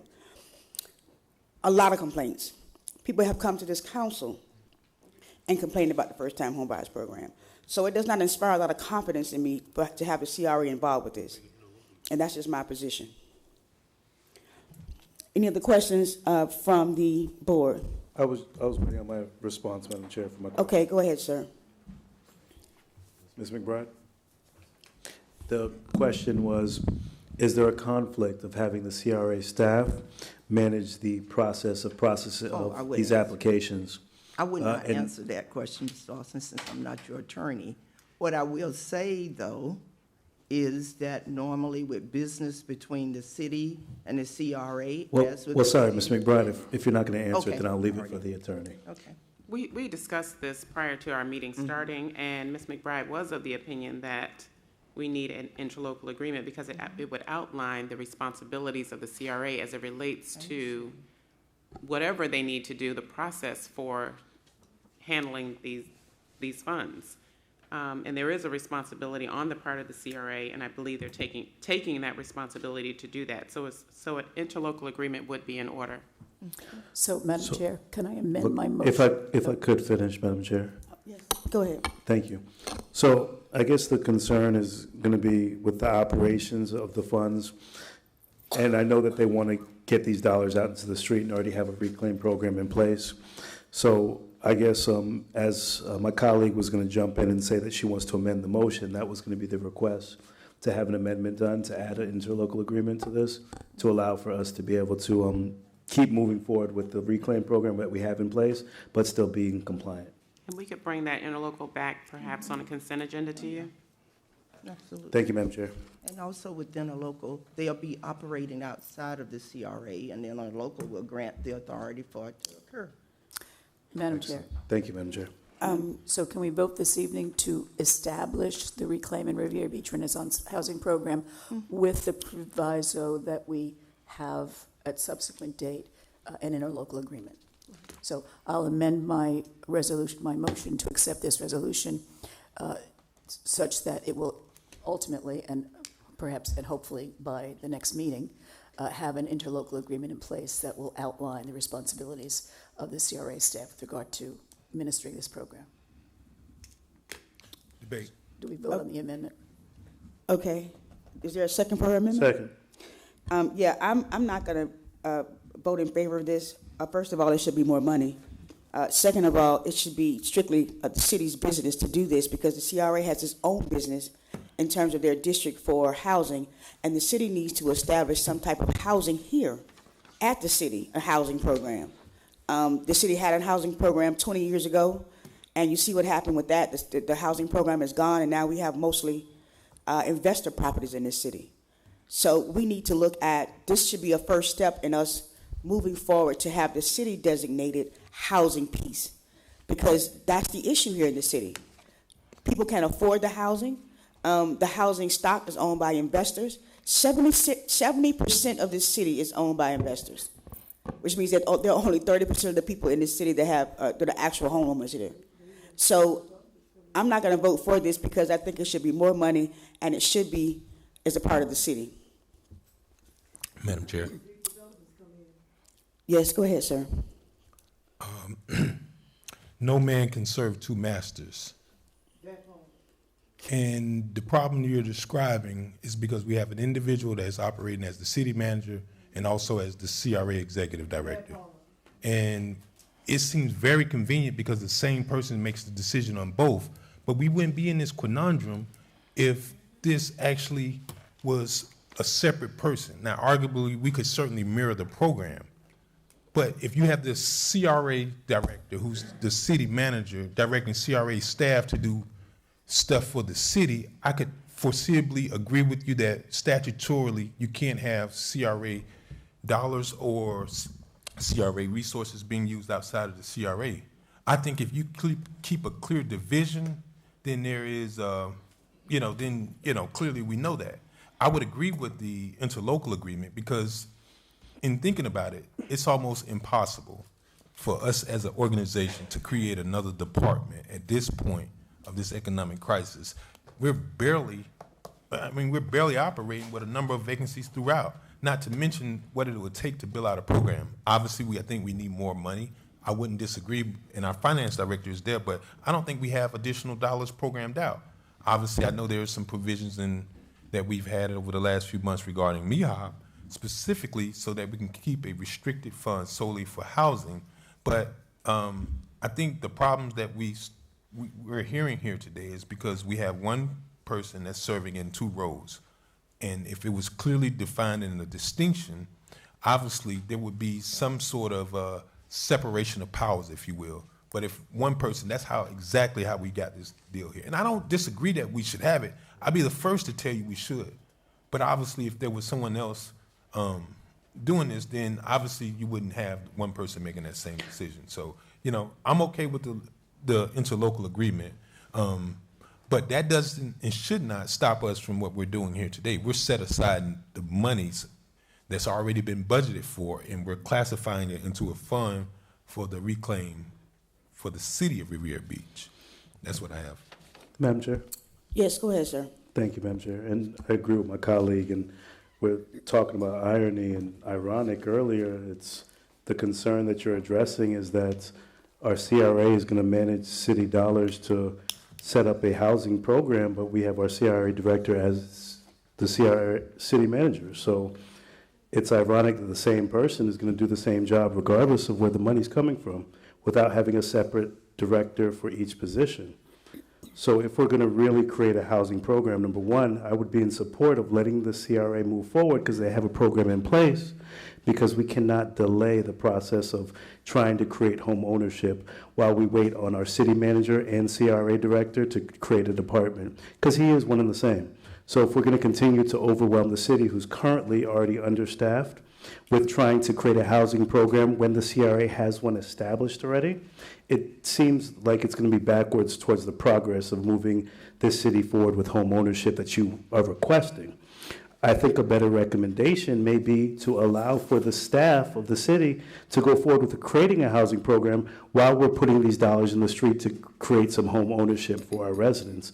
And that would give us an opportunity to get these dollars into the homes for first-time home buyers and creating a housing program with a deadline from staff that we can work simultaneously, because I know that the city and our city manager and CRA director can walk and chew gum.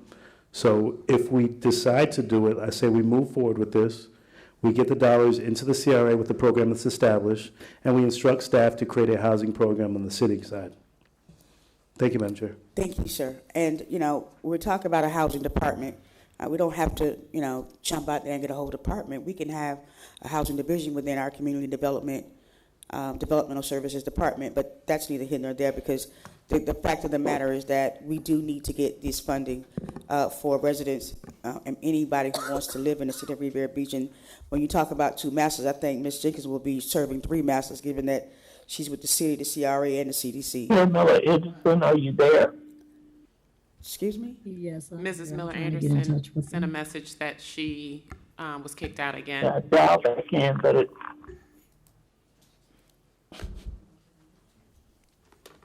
Wait. So that's that. Are there any other questions in regards to this item? We have a motion on the floor to amend the resolution to include the provision of an interlocal agreement. I second it. Right, debate. But, so, Ms. McBride and Ms. Nguyen, if I can have your attention on what Councilperson Botel is proposing has absolutely no weight. You don't need to put that into a motion. If you're going to bring back an interlocal, you're going to bring it back. I mean, adding it to this resolution does absolutely nothing. Would you agree, Ms. Nguyen? Because it's already anticipated that we're going to bring back an interlocal agreement, correct? You don't have to add it, Dr. Botel. Okay, fine. Then we can just vote on it. I withdraw my motion to amend the motion. I appreciate that, because I certainly was going to vote against it because it's just impertinent and doesn't do anything. Madam Chair, are you on the phone? I think we lost our chair. He said 1 minute. She said 1 minute. She can't see or hear now, is the message she sent. And while we're waiting on her to come back, wait a minute. We are sitting as the He city. said go out and come back in about Waiting- 2 minutes. we're He's sitting- gonna switch it. We're Yeah. serving as the city council in a Mhm. CRA property. Okay. Hold on a second. Hold on a second, Mr. McCoy. Hold on one second. I'm supposed to hold on, and I'm in the room. I think he should. Hold on one second, Mr. McCoy, please. Madam Chair, are you on the phone? Oh, they're not on. Okay, go ahead, Mr. McCoy. I never mind. But so do we wait for her to come back? What are we doing? Because I'm done. We have a quorum without her. We do have a quorum anyway. Do we need a motion to bring back the interlocal agreement? No, We we'll don't? just do it. Okay. So there's a motion on the floor to approve. So how long resolution. we're talking about? Because, I mean, you could say we do it, but it'll be next year this time. How long are we talking about? The conversation, I believe that Dr. Botel said hopefully at the next meeting, so my notes Oh, say okay. January 4th. I don't know from administration and Ms. Jenkins whether that's possible, but because I'm not responsible for that. I think it's possible. Okay. So there's a motion on the floor. Walter, do we have our chair back? Oh, that's gonna be, we're gonna go ahead and call the question. I'm back now. Come on, but We're gonna go ahead and call the question. Go ahead. Okay, Chair Pro Tem Lanier, Yes. Councilperson McCoy, yes. Councilperson Botel, Yes. Councilperson Lawson. Yes. That vote passes. Madam Chair, You just missed. I was here. What did we just vote on? I'm sorry, I don't, they're having internet problems there with you all, I guess. I don't know. That's fine. That was resolution, 158. 15822 for the approval of the city's reclaim program. Okay, was there an amendment or? No. No, they're gonna bring back the interlocal agreement at the next meeting. Okay, so my vote is yes. Okay. All right, we're gonna go ahead and go into public comment. Public comment shall. Thank you. Thank you. Public comment shall begin at 7:30 PM unless there is no further business of the city council, which in that event, it shall begin sooner. In addition, if any item is being considered at 7:30, then comments from the public shall begin immediately after the item has been concluded. Please be reminded, the City Council Board has adopted rules of decorum governing public conduct during official meetings, which has been posted at the front desk, which means it's posted right over here. In an effort to preserve order, if any of the rules are not adhered to, the City Council chairperson may have any disruptive speaker or attendee removed from the podium, from the meeting, and/or the building if necessary. Please govern yourselves accordingly. Madam Clerk, first public comment speaker. Mr. Lloyd Brown, I believe he left. Yeah. Next is going to be Mr. Alexander Rodriguez.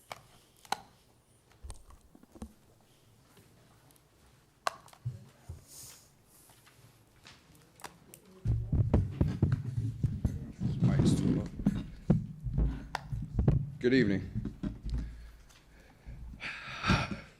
August, I got LASIK surgery. Hold on one second, Mr. Rodriguez. Do we have the clock? All right, go ahead, sir. Ready? In August, I got LASIK surgery. And I'm glad I got that because I could see the corruption that's going around the city of Riviera Beach clearly. My first concern, I searched the clerk of court and I see 2 punched case numbers with litigations with Jonathan Evans. First, from AKA ex-chief Osbad is suing Mr. Evans for not only the corruption that he continues to do in this city, but not providing text messages. And I need the councilman and all of you, the mayor, to look into that because the Jonathan Evans continues to put this city in litigation. First with Osbad and then with Captain Foster. And I think he needs to go. My second concern is the City of Riviera Beach Police Department. On November 27th, there was a fatal on Avenue S in Blue Heron. I paid attention to 3 press releases on Facebook. It changed 3 times. There's a video, and you can check it out on Only in Palm Beach. Officer Hawkins was pursuing that vehicle. The City of Riviera Beach Police Department won't admit that, but that man was pursuing that vehicle. And until that vehicle cleared that intersection, even though that guy is wrong, it's a stolen vehicle, that they left that out too. An innocent man lost his life over a property crime. We need to look into those policies. That needs to change. This is a second fatal accident. First, Tabitha Smith that chased the vehicle for a hit and run. And it needs to change because we keep losing innocent citizens over property crimes, and it's against policy. I don't blame only Officer Hawkins. I blame his sergeant, Sergeant Mordecai. I brought that name up numerous times in this meeting. That man needs to get demoted, goes back to training, even fired, because as a supervisor, you should be listening to the radio when an officer, quote unquote, initiates a traffic stop and call it off. It's a property crime. This man lost his life over a property crime, and that's a very big concern in this city. Critical incident, I think, my opinion, the chief, somebody from the Riviera Beach Police Department should be out. When critical incidents occur in the city, they need to be out giving press release to tell the truth. I know it's open investigation, blah, blah, blah, but you could give little details to the citizens. Thank you so much, sir, for your comments. Next, we have Ms. Anna Vergney. Hi. I'm Anna Vergney, and I live at 167 East 24th Street, which is part of Lakeview Park. I have some serious concerns about the safety of Lakeview Park residents, of which I have mentioned to this board before. Part of the problems that we're having are obviously traffic issues. My Spotter almost got hit. Spotter is a service dog. We have no sidewalks. We have semi-trucks coming through our streets. Somebody's going to get hurt. There are residents sitting in their homes afraid to come out of their homes. We are now literally covered and surrounded by commercial property based on the decisions that were made by this board and the previous board. The only piece of section that is not covered by commercial property is East 24th Street on the east side, and now you want to put a mooring field there. A year and a half ago, I was at the Fine annual meeting. They did not support that mooring field. And just for the record, the consultant, Sprague, suggested that Singer Island gets to not say they don't want it. Lakeview Park is saying, we don't want it. And if they can say they don't want it, we can say we don't want it. And I hope that this board is going to support that, because we have a right to safety. Flammable, I want to thank the police department. I'll tell you why. The police department, and unfortunately for Chief Lewis, I speak to him literally every day. Every day, there are people zooming through our streets. There are cars parked where they're not supposed to be parked. He has come out and put speed markers, no parking signs. Clearly, people are still not listening to the police department because I'm having to text him every day. Thank you, Chief. Fire department, there are flammable materials on the property. Flammables, diesel fuel containers on properties, not just one particular one in different areas. I must give it to the fire department. They try to be consistent in enforcing them removing them. The problem that I think the city's having with enforcement lies with the city official, Mr. Grimm and Mr. Sermons need to step up to the plate. Thank you so much for your comments, ma'am. Next is Ms. Cindy March.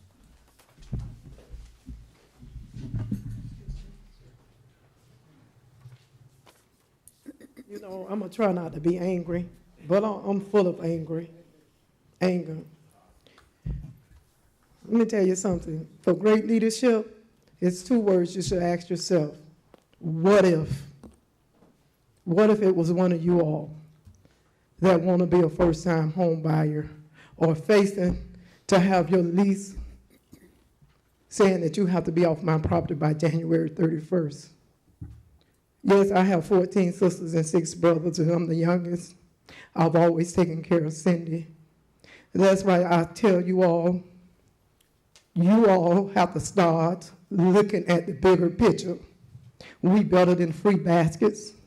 We better than a free garden. We want a piece of the pie too. And I've been doing it. I've been trying. I know about the SHIP program. I know about the county. I looked at my papers the other day. I'm full because I don't deserve this. Just because I asked for a refrigerator, I was told my lease will be broken. Who can you turn to if you can't turn to your council people?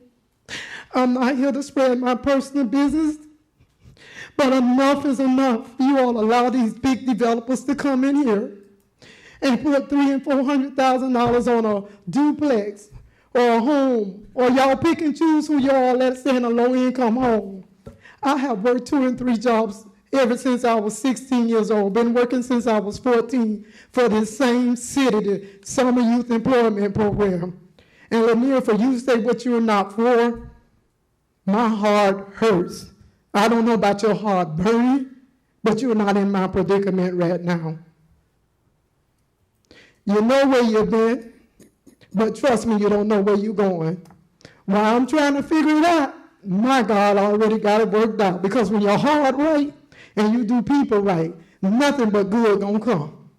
So I want you to think about what you're saying, because you're the main one put on the floor.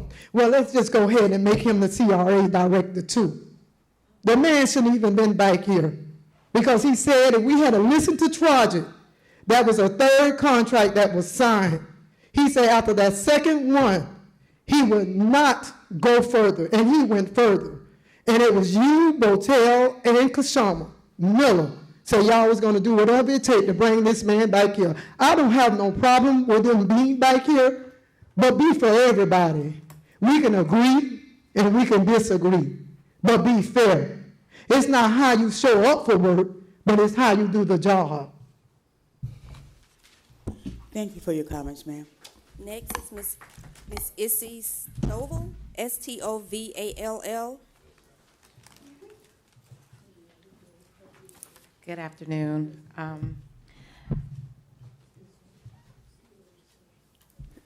I'm bringing concerns. I am a resident of Lakeview Park, sorry. My concerns is that this has been an oversight going over and over. Far as our infrastructure is decaying, it's damaged. I have raised major concerns for lack of maintenance and management. I am concerned about misappropriate funding where it has not been provided in 24 years. I've done my research. Only thing we gotten in 2012 was speed bumps. That's it. Sinkholes, I spoke about on November the 7th. It's still an issue, has developed throughout East 23rd, B Avenue, C Avenue, still nothing has changed. I'm needing clarity again of what is going to be provided for our district. I'm against the mooring fields as well on East 24th Street, on the Intercoastal. Our safety is a concern. I have seen an influx again of traffic, tractor trailers, and our kids in the neighborhood is at risk, again hit. People speeding, I brought that concern up before, nothing has been done. So I'm asking the city council, what are you going to do? Or especially Ms. Shonda Anderson Miller, I need to see some results, and I haven't seen any. So this is getting kind of redundant. I'm hoping to see some changes. Thank you for your comments, ma'am. Mr. Peter?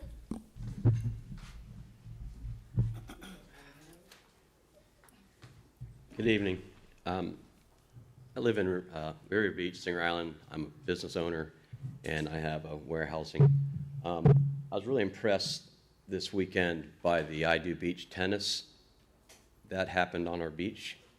And next year, I'm hosting Armando and Michelle at the house to have a staging area. They're going to have the World Cup in our backyard, and it's going to be some massive kind of program. I've been emailed, quite an extensive email. I can't share it, but I'd like to share it with somebody on the committee in reference to what's going to happen next year. They did bring a lot of people to our community, which supported us in different businesses to make money for us.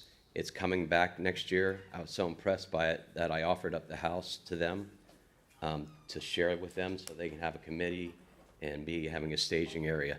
They are local people. They've been doing this for 10 years. Now Miami and Boynton Beach, who turned them away recently, are now wanting them back. They like Riviera Beach. They talked highly about us. You guys, everyone gave them the permission to permit and stuff like that. But so if someone can get with me, I would like to share that email with them. I want to speak in behalf of Lakeview Park. I am a resident there also, and I am concerned about Safe Harbor, Rabovich. They are building a big facility. I'm not sure where that is, particularly. I know they had to meet with the residents back in November 7th. They were only going to meet with part of us. We met with a council person. They told me no, they had to meet with the entire properties. I don't know where that's going. I do know it's going to be a disaster. The flow of traffic through our neighborhood is atrocious. I met with the CRA director yesterday. He was very positive. He's going to start looking at signs and different stuff. There will be an email forthcoming that will be brought out there based on our meeting and things we discussed. Actually, the storm drainage, but the key part is the driving through through our neighborhood. We need something done about that immediately. It's getting bad, and it's only going to be worse when they get a parking lot with 530 cars capacity for this parking lot that they're building and 9,000 square feet of concrete. That water's got to go somewhere. And it's a great, beautiful development. I don't disagree with you, but we really got to look at it hard when they bring it back around to be voted on. Thank you for your time. Thank you, sir. Next is Ms. Tanya Davis Johnson.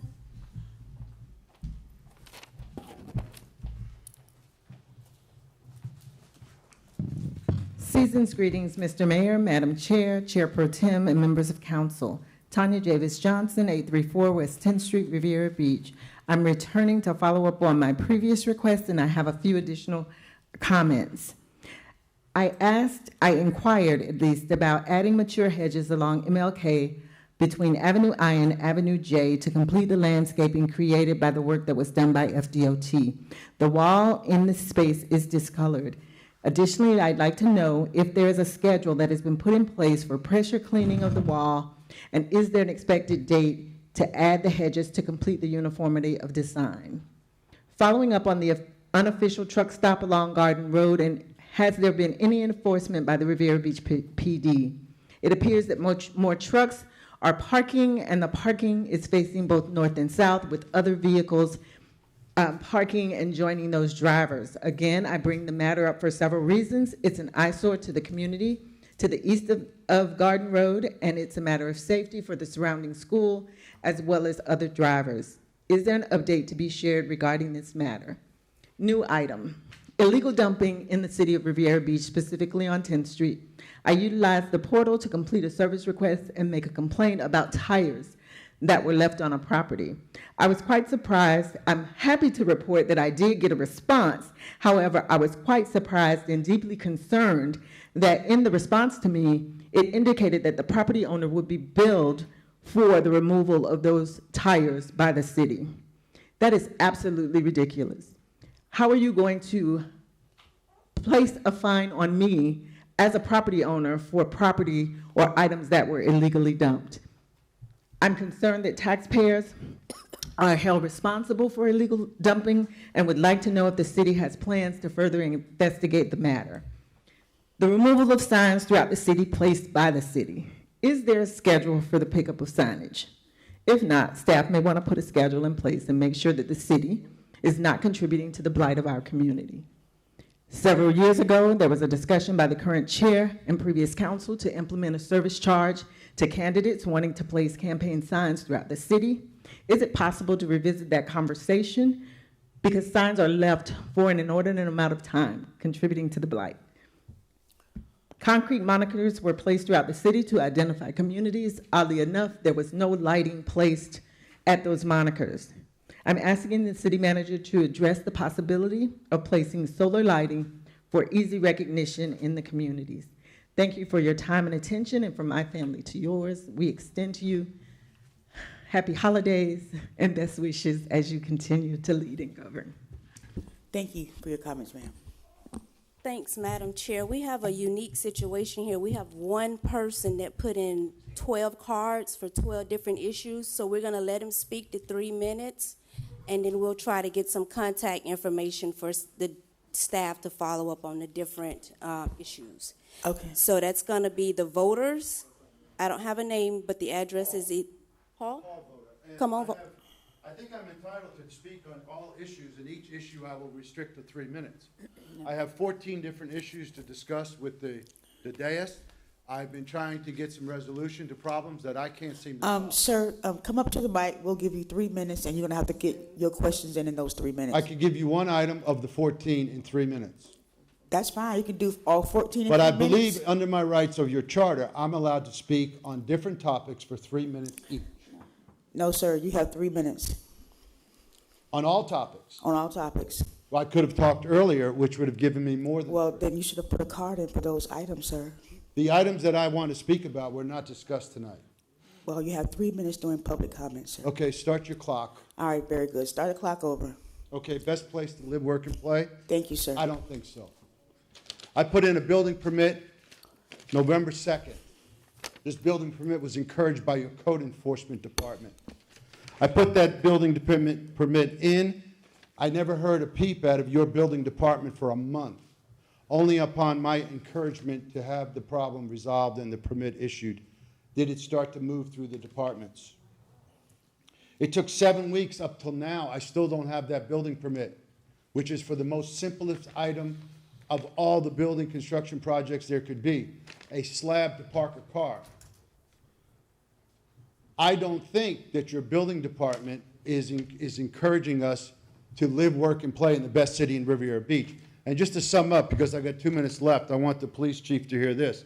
I didn't know where your meeting was tonight. I went to the 13th Street. Your police officer sitting on his duff at the wedding wouldn't tell me where this meeting was. He said he was too busy watching the wedding to call on the radio to see where these guys are. I had to find out on my own where you were hiding this particular meeting. It's just, again, another stroke of not the best place to live, work, and play. I got 14 items about phone voice messages that are full. Your people don't answer the phones because the voicemails are full. They don't return phone calls. I can go on, 14 times. Not the best place to live, work, and play. And I just want to point out, you stifling me tonight is just another iron on the fire for me to believe this is not the best city to live, work, and play. Sir, make sure that you give your name and phone number. I put my name and address on 14. Is it on those cards? Yeah, get his phone number and his contact information. Next, we're going to have Ms. Chandra Stringer. Okay.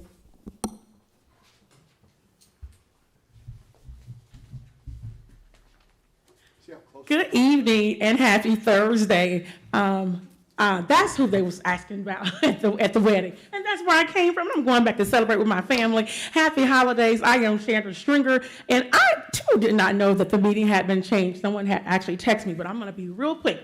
So I want to say happy holidays to everyone, to the Honorable Mayor, to the council in their respective places, and to the citizens of Riviera Beach. 2022 has been an interesting year. But I want to encourage you as citizens of this great city where we live, work, and play to stay engaged. No matter the losses, no matter the lessons, we still have more work to do. In regards to housing, I would strongly recommend that we do consider implementing a housing program within the city. NeighborWorks.org have a robust training program for a minimum cost. And they train for HUD, which is the housing development for the U.S. So I would strongly encourage you to, even if you guys go, you travel a lot to go to different trainings, and it would be advisable for you to go and find some of those find some of that information out. I think we should be more proactive and not reactive. A lot of times, I concur with Cindy March, because guess what? Myself too are facing, what's today? 23rd, 6 days I have to be moved out of the house that I rent to no fault of my own. The landlord refused to replace the pump, and I refused to give him my money that I work for every single day, and he cannot fix a pool pump. So with that being said, we need to educate renters before 30 days that the money is going to hit this county, because that money is going to be gone in 1 day, maybe half of a day. So we need to be more engaged. I'm not saying you got to experience homelessness, but 27 years ago, that's what I did, and that's why I have a passion to do what I do every single day. So I would strongly encourage you to get a renters program, graduate them to home buyers, because you can't tell somebody that 30 days money's going to be available, and when you look at credit, the first thing they ask is, do you rent or you own? How long have you rent or you own? Ding, ding, ding. I just happen to be certified in it and know how to maneuver, but how many people that don't? How many people that do not have options? And my heart just cringed for Ms. March, because her plus a lot of other people. I have a storage unit in Lake Park, and let me tell you, there are people from FedEx staying in the storage. There are people that work in high-paying jobs, they're staying in storage units. That's an issue. And as I close, I'm going to say this: we win together and lose separate. Happy holidays. Thank you so much for your comments, ma'am. Next is Mr. Travis.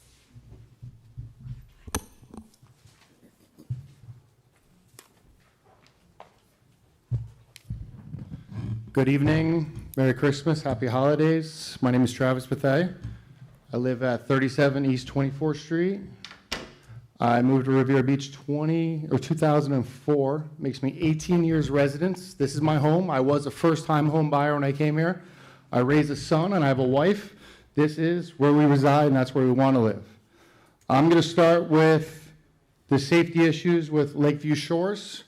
We have 2 seawalls at the end of the streets that have public access, 24th and 22nd. Both the city determined them to be unsafe. We had 2 meetings. It's been over 2 years, and we got a sign that just says it's unsafe. Our power lines, it's like toothpicks holding up transformers. We had a house catch fire twice. It's burnt down. My neighbor's house has power lines arcing over it. I have video of it. We evacuated them out before they came out. So it's all the trees, overgrowth, years of neglect. FPL went out there. They pointed fingers at the city, Comcast. Nothing really got resolved on that issue either. Our roads, the drainage is horrible. My neighbor has a board across his porch. Every time it rains, the water comes up. He put that there so it doesn't come up to his house. I trenched out my easement so the water will drain. So that's another issue I have. My mother always told us, don't play in the road.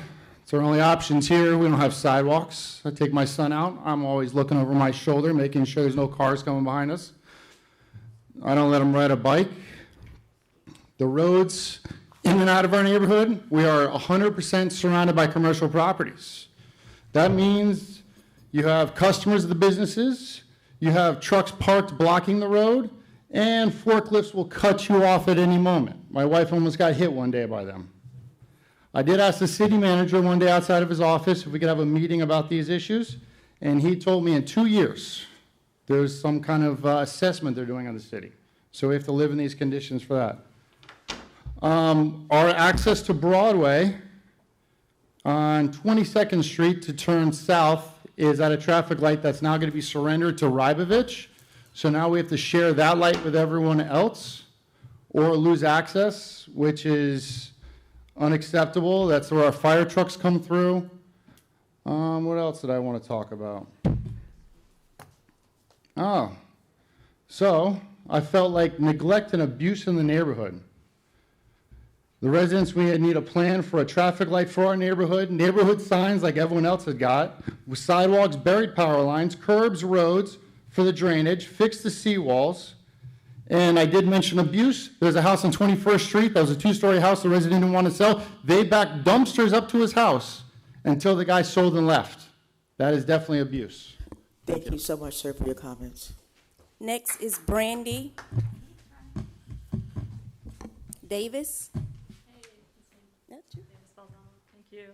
Good evening. Ms. Davis, you can pull the mic to your.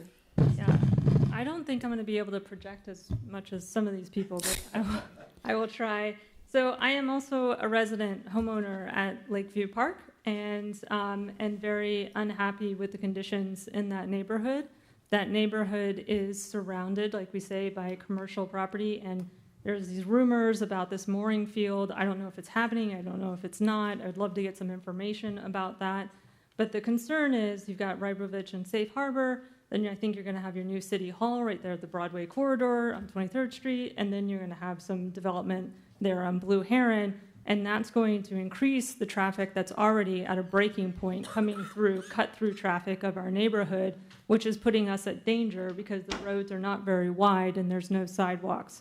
So that's an issue. We've emailed, we've talked, we've been to city meetings, and we don't seem to be getting any response whatsoever, as been already mentioned by my fellow neighbors. And we're wondering, what is it going to take for the city to actually invest in that neighborhood? There's a seawall that's been sitting open. During the last hurricane, it was open, and water came up a few feet on Lakeshore Drive. So this is a real concern for us in terms of flooding, in terms of our safety, in terms of what's going to happen as more development happens. And we don't understand when, if any, money is going to come into that neighborhood. And so I heard it mentioned that there's only 30% homeowners, and I wonder why. I mean, if you're going to live in these conditions and you can't even understand when the city is going to do something, we have roads that are literally falling apart, and we don't even know when the city is going to allocate any funds to address that. So those are mainly our concerns, and we hope that we can get some answers around when they're going to be looked at and possibly budgeted before someone gets hurt. So thank you very much. Thank you for your comments, ma'am. Our last card is Ms. Dolores Williams. Madam Chair. Madam Chair, can you hear me? Yes. Can we just make sure that once at the end of public comments that someone in there, Ms. Deidre or Mr. Johnson or someone address the residents for Lakeview, the concerns that they're bringing up, because there's been several meetings that's been had with staff and the attorney regarding those issues. Yes, we sure will. Go ahead, Ms. To the Go ahead. mayor and the council and the citizens. You want to talk into the mic, Mr. Lawrence? You want me to take it off? Can I take it off? Yeah, if it comes off, you can take it off. So you can hear me better. Yeah, go ahead. Now stop my clock back. Start the clock again, Walter. All right. Well, Now. I heard about the affordable housing. Now, I like all y'all up there. I want y'all to try to be prepared. Ms. Lanier, you brought it up, and Mr. Lawson after Ms. Marsh got up here. I think it should do that. And I'm going to bring up something I've been coming here for the longest. They talking about the tree. Where they live, I don't know where that section is, but they talking about all this problems. But on my street, off of 9th and Australian Avenue, I heard them say what they did was some speed bumps. You know, got one killed. You know, I got one hit. That lady came through that board. I told y'all, look at that commercial about that hurricane thing. That's how that kid went into that person car, where it shattered the whole thing, hit him. My house is there. The kid got hit there. You got the mic. I thought it was a bomb. I want y'all, now, you know what the Bible say? God said a liar cannot stand in his presence. I done had Mr. Johnson say that Mr. Bailey, the engineer, is going to come and see about my street. My street done cracked up. And they paid 10th Street. I'm on 9th Street. The kid done got hit. How many more? They going to have to get killed? Somebody have to get killed? Okay, this photo stuff, you shouldn't even be worried about trying to get money. And you should have been made sure all this money, this stuff was straightened out before you came to this board tonight. You know you wanted the affordable housing. All this research should have been done. And I tell you, I look around like all these houses that the city own, the lots. Hey, I got people need a house and stuff, and they can come to y'all and find out who own those lots, and so if they got somebody help them build it on their own, get the lot from the city, let them do that. But I want 9th Street taken care of. Ms. Lanier, you my council person. I want all that done. All those other little manual heights and all that off of 1st Street and 2nd Street. I see all these markers where you're coming into the subdivision. Y'all need to change that. This stuff need to be done. I want that street fixed. Now, you done did 10th Street, told me, I don't want to come and call nobody no liar. But Mr. Bailey, he the engineer, that street better be getting fixed. School is out before school start again. It better be fixed. I'm not threatening nobody for a kid get hurt again. Don't look at that clock, Mr. Neal. I saw your eyes went up there. I need the street fixed. I like to make people laugh, but that need to be done. It really need to be done. Isn't that right, Ms. Botel? Okay. I need it done. Please have it done, and please get this money. You shouldn't have to be arguing past this and past that. These people want houses. Give it to them. We say to work, live, and play. Yes, ma'am. Thank you so much. Thank you so much. Is that the end of public comment? Ms. McBride, do you have any responses to the public comments made? Madam Chair, in response to Chair Miller Anderson asking for someone to address the issues raised about Ravitch and Safe Harbor, that is a project of development services, and Mr. Sermon is here who can address that if you like. Very good. Mr. Sermons? But while he's coming, there was other issues regarding police in 13th Street. Did we lose Chief Lewis? Oh, I don't know. I guess. And then certainly, if not Chief Lewis, I know we have a traffic enforcement sergeant. At least if we can just bring it to his attention, he can't answer it, but obviously these issues keep coming up. Okay, well, very good. Let us start with Mr. Sermons. Okay, thank you. Good evening, Madam Chair. Clarence Sermons, Director of Development Services. I can address several of the concerns expressed by residents of Lakeview Park. First, I will start with the operations of the company that have been cited as being not the best neighbors to the residents there. Code compliance has been very active with the company. We have taken a stipulated agreement to the special magistrate judge, which was approved, outlining the violations there in different documentation that they had not attained before operating on some of those parcels. So they have been given a deadline by which they must bring all of those properties into compliance. As additional violations have been brought to our attention, we have acted upon those. As recently as today, additional notices of violations have been issued to the property owners where some of these operations have taken place.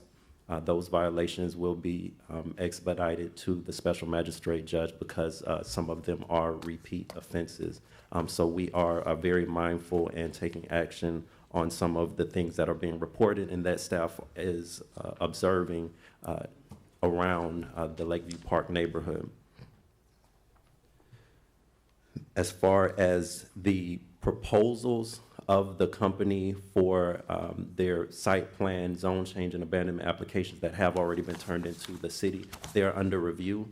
Some of the things in there, staff has comments and questions and concerns about, and that is a part of the review process. Nothing is to a point where it can be presented to this body yet for a decision. We are in the iterative phase where we provide them comments on things they're proposing, saying, have you considered this? Have you had adequate conversations with the community? Have you held community meetings? We have ensured that they've held at least one to this point. We've communicated to them that we believe additional conversations with the residents will be necessary before we believe enough community input has been put into this major project that they've proposed before it would go to public hearings such as the Planning Zoning Board and this body for final decisions for what they have proposed. But yes, there are some proposals for road abandonments and rerouting of traffic. But again, because of the impacts of those requests that they've made, we have made sure that they understand that citizen input is an important process, an important part of the process of making decisions and recommendations on these proposals. In terms of road quality, potential fire hazards, and the seawalls, we have also been in communication in concert with the other departments, the fire chief, police chief, and director of public works. We have all been in close communication to respond to the concerns of the community members there. Myself, the other directors, and our respective staff persons have been out dozens of times to Lakeview Park to meet with the residents, to view these issues ourselves, and ensure that we are taking them into account with our respective department operations. So there is a lot of work and coordination going on between the city and the members of this community as they express their legitimate concerns on their quality of life. So there is a lot of work going on here. In addition to everything going on with code compliance, with the development review process, and with the departments evaluating the infrastructure out there, we have been scheduling one-on-one meetings with each council person. We've completed 2 of them to this point to update all of you on more of the details of what's going on between the city operations and the concerns of the residents of Lakeview Park. Thank you, sir. Thank you. You got a question for him? Yes, Mr. Sermons, thank you. But the issue, at least one of the issues was not addressed by you. I think it's more of a Mr. Johnson question, but the question was asked about the citywide assessment. Is Mr. Johnson equipped to respond to giving us a status update? And that would at least address one of the questions regarding the assessment. And when you ask that, I want to follow up with a question, just giving us a status update on where they are. Do we have any representatives here from the police department in regards to that traffic issue? I've sent a message to the chief to ask him if he could return. Okay, very good. Tell him to step in for a minute. Mr. Johnson, in terms of the issues, was it? Assessment, citywide assessment. Yeah, assessment, go ahead. Well, currently, again, my name is Louis Johnson, Director of Public Works. Good evening, Madam Chair. As part of our capital CIP program, as part of our CIP program, we are providing an assessment of the entire neighborhood. That assessment will give us an opportunity to address a lot of the concerns, but what we want to do is the city as a whole. We want to make sure that we're in that entire area and we assess all the needs and all the concerns of the residents. Where we are right now in the assessment, once the CIP budget has been approved, it will give us an opportunity to have our consultants go out, assess the neighborhoods, and then we can move forward. Madam Chair, I want to ask a question. Yes, sir. Mr. Johnson, they're already out. In fact, I met one of the individuals out doing assessments. But what the question I want to have, and it probably will answer at least some of these concerns, I'm not concerned with waiting on the entire assessment to be done because we have some critical stuff that's going on in the city. And Mr. Sherman, I know you're in the back, but I certainly am asking this question because I want to know. I hope that our capital improvements aren't on hold based on this assessment because we have an everyday ongoing need, or we're determining some infrastructure failures that we need to be able to address right away. So certainly we shouldn't wait on the full assessment to be done. Are we still adding projects to the CIP plan in the interim before the final report is done? Go ahead. To my knowledge, yes, we are adding projects actually to the program, but also to handle some of the immediate attention that needs to be in that neighborhood, the potholes and different things like that. That's my staff. I already have them on board to start working on those issues next week. So we can at least start moving forward with taking care of the potholes and different things like that. If there's signage issues, that's on Public Works. We can go out there and also take care of the signage issues. Mr. Johnson, thank you. Hold on a second. We have too much noise in the audience. But I was going to ask this and clarify. We're asking for an update, right? That has been at least 6 months since they've gotten started. You know, what, and you know, I'm not asking you to answer this question, but I want to know what we can expect because what I'm hearing from the Lakeview community is no different from what I'm hearing in other communities, such as on Avenue T, who's never had any sidewalks, who's never had any drainage. These issues, I mean, you know, and members of the public, you know, I appreciate you coming here, right? And I'm the one that always challenges everyone and takes our staff and department heads to task. But this doesn't start at these meetings. You know where it starts at? It starts at our budget meetings, right? That's the real place where we start, because we're talking about now potentially raising water rates. The only thing I haven't heard was stormwater rates being raised, and I'm sure it's coming. But the fact is, we've been paying into a stormwater system, and for the gentleman that's saying he has a flooding issue, that's exactly what those dollars that's on your water bill or your utility bill is supposed to cover. And I want to see for my community what that return on investment looks like. And, you know, it just wears me down, the amount of complaints that we hear. And I know we're not perfect, but I just want somebody to be able to respond. Nobody expects that this is going to happen overnight.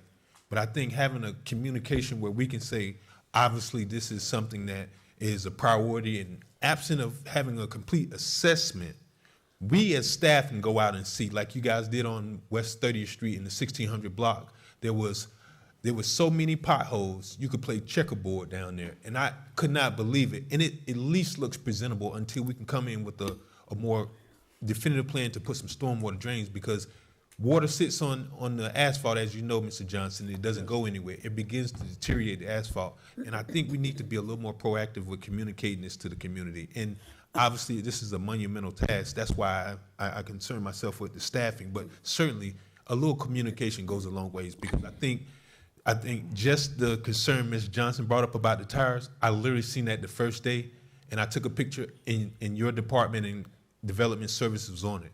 And it's those kind of issues that I don't want it to be a council person, but certainly a member of the public shouldn't be ignored. And I know it's a lot for everybody, but certainly we have to be a little more proactive in making sure, you know, we know what's going on in terms of this doesn't have to wait till the 2-year period of the assessment being done. I just wanted to kind of stop here because we do have other items on the agenda. Mr. Johnson, then there's going to be a acknowledgement of the traffic issues in regards to Chief Lewis. You want to step up, sir? Madam Chair, while he's coming up, Mr. Johnson, I have a question about, if I may, Madam Chair. Yes. Go ahead. Thank you. At the end of 24th Street, there's a seawall that's in need of completion. There were complaints this evening about flooding because that seawall was not done. Can you tell me the status of that project? The status of that project is that we had put in for appropriations due to the cost that it takes to actually repair such a seawall, and we'll put in for federal appropriation to see how we could actually get funding to actually take care of that seawall issue. So then it'll be done. There'll be a seawall there. Thank you. Yes, ma'am. Thank you. Chief Lewis, there were some questions in regards to traffic issues, but there are also questions in regards to the accident that happened on Blue Heron, and also the accident where the officer pursued those 2 young people. So could you give us an update on the status of any internal investigations or anything like that in regards to those 2? Yes, I could speak about the incident on Avenue S in Blue Heron. That is actually being handled by the Palm Beach County Sheriff's Office. They have made an arrest in that case. The person who fatally struck the motorcyclist is in custody. We are handling the internal part. They are handling the accident part. We can't discuss, obviously, an open investigation, but as soon as we're able to, we will. And the issue in regards to the other pursuit, the officer with the 2 young people. Right, that was done, that was completed, and we're in the process now of making recommendations. So that internal review is complete? Yes. When will the council get a copy of it?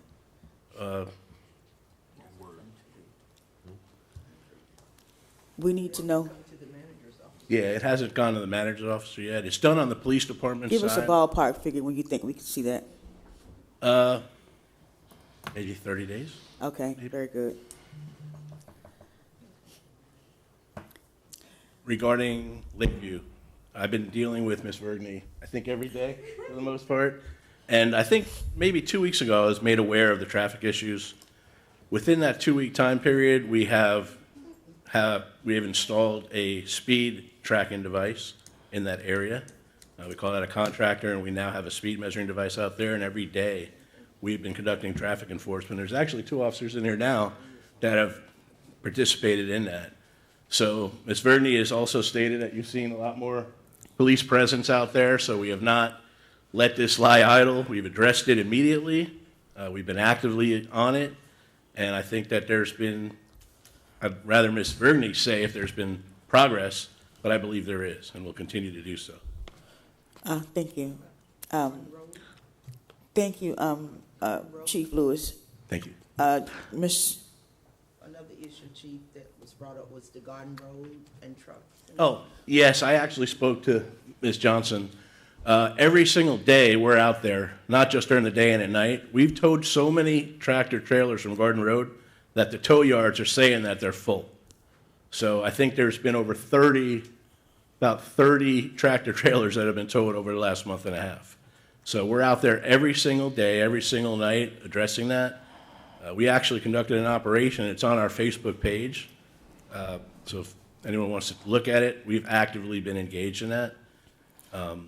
We'll continue to do so. We're handling it. Thank you. Madam Chair. Yes. If I may, before the chief leaves, congratulations and kudos on the arrest that you made recently in cooperation with the Sheriff's Department. Bravo. We appreciate that work, and we look forward to clearing all of our streets from the drug dealers that are out there, so we appreciate it. Thank you. We're trying to make the community a safer place. Thank you, sir, for your comments.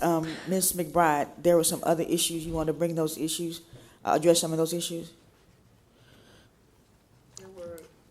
I think these might be, and Mr. Johnson, you might want to comment, that was brought up about Martin Luther King Boulevard, the hedges, pressure cleaning of the wall. I don't know if that's a FDOT issue or ours at this point.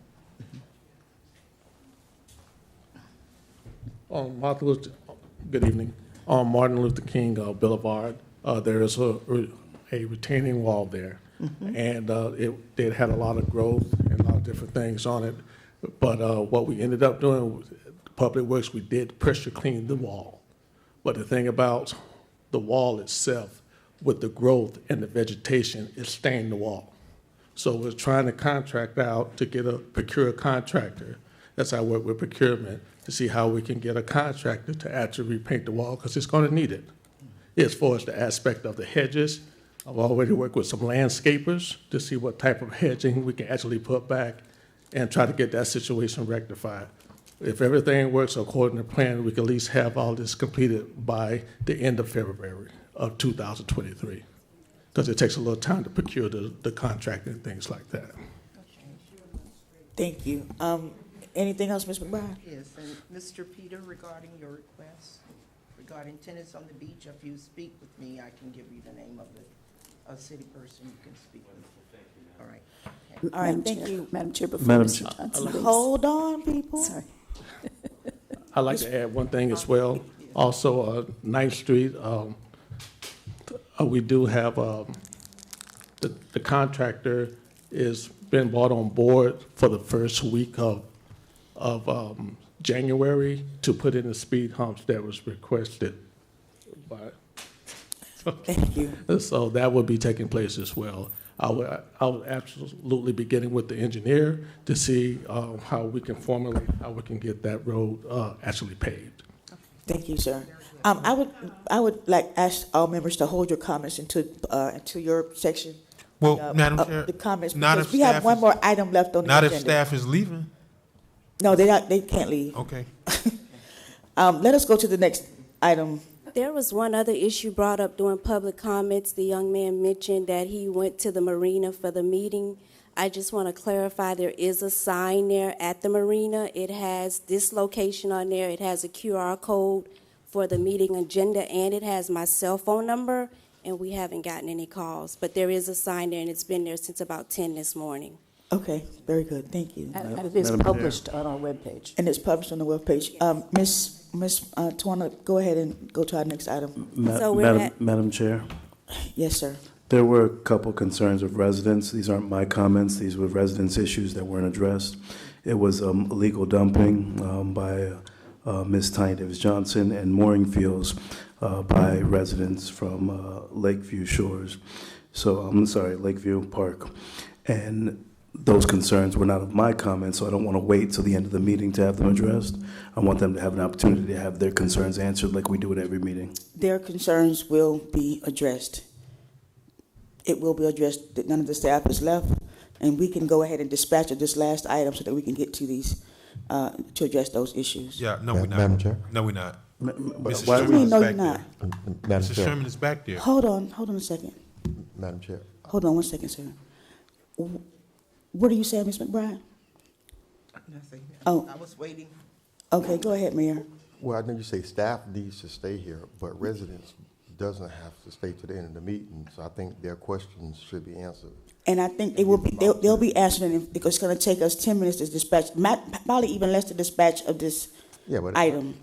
And I'm going to do that, sir, after this item is dispatched. Thank you. But what I'm saying is we're starting a protocol. I understand. Hold up, we're starting a protocol now that we don't want to start this now. Like, we've always addressed the issues of the residents during public comments. Always. I don't think we should stop that now and No. make residents wait to have their stuff addressed and go to another agenda item. I think that. It's only two. Because yes, I understand that. I just think that we have numerous issues that we still need to address in regards Right, and I agree with you. You want to have one more. How many items we have left? One. Right, so there's one item left. I think we can. Yes, address that issue, exactly. and then- And we can just go ahead and dispatch of that, and then we can get as much as we need to. No, I don't think we should leave residents. We're not. Why hostage. leave? That. Well, let's put it on the floor for a vote. Point of order, please. Yes, go ahead, Madam Chair. So I know the Lakeview Park area, they did ask about the mooring fields. And like we always do have the residents' public comments answered. And if they're there, let them answer those two issues and then we can move on. And then that would be the end of the resident questions being answered, because that is something that we always do. So what are the two issues we're talking about? The mooring field The two issues were, Madam Chair, legal dumping. Hold up, sir. I'm asking the chair. Well, I'm the one that made the statement, Madam Chair. Okay, well, very good, sir. Madam so Chair, mean, could you bro. give me She's very mean, and would you give me the this is a collegial two body. items? I must remind you that no Point of person order, sir. has You any are out of order. authority over another. You are out of order. Well, I think you should probably do something you're out about of it. order, But sir. you literally disregarded the public. I am not disregarding and your other anyone. council All members. of the. Why are you upset?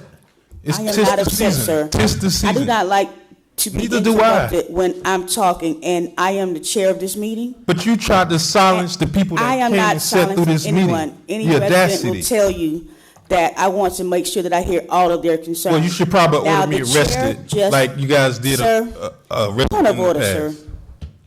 Thank you. There were two issues that the chair mentioned, which was the mooring fields, and it was the. He knows. You're the one that don't know. Let him speak. Let's illegal go. Dumping, sir. Please control yourself. Thank you. Go ahead, Mr. Sherman. Good evening, Randy Sherman, Finance Director. All I can really tell you about the mooring fields at this point is there is a presentation scheduled for February 1st. Mr. Sprague and the engineer, C Diversified, is still working on putting that presentation together. I asked them to get me that presentation by January 13th, I believe that's the Friday, so we could get it posted for February 1st. And at that point, once we receive that presentation, we'll make sure that that is available well prior to the meeting. I have a question. Sure. Is it okay? Go ahead, sir. Thank you. Beautiful. Mr. Sherman, is there application that was submitted for or on behalf of the City of Riviera Beach to the Army Corps of Engineers regarding the mooring field? I had, and I know Ms. Smith can testify, we had a public records request. I believe there was something in there, Army Corps of Engineers, but I want to say that was almost 10 months ago. Okay, but if you don't know, I don't want to hold you to Yeah. it. The question I have is let's not even send these folks out to submit an application. Don't we have to approve and authorize as a body the location of where this mooring field is going to be before we set forth an application to an outside body? You do, and again, I'm trying to put this in perspective. You know, they're looking at the possibilities of where things can go to come back and make that presentation to this board. So then you have all the information to decide will there be any, and where, if there are, where they'll be located. and what the density of those mooring fields will be. Because again, you may have a mooring field that may fit 50, but you decide that you only want to put 20 there. I mean, that's obviously a possibility. Because we don't have any personnel that manages any activities that's on the water. The only thing we have is I believe the Marine unit, which is in PD. Right. Who possibly would manage such an undertaking like operating the mooring fields? Most likely, whoever is operating the water side of the marina. And that's Seven Kings? That's right now it's Seven Kings, but it's not in their contract right now. And if you had them do it, that would obviously require an amendment. But okay, they would be the group I would think we would turn to. Okay. Thank you, sir. Okay. Mr. Johnson, if you want to address those issues of illegal dumping.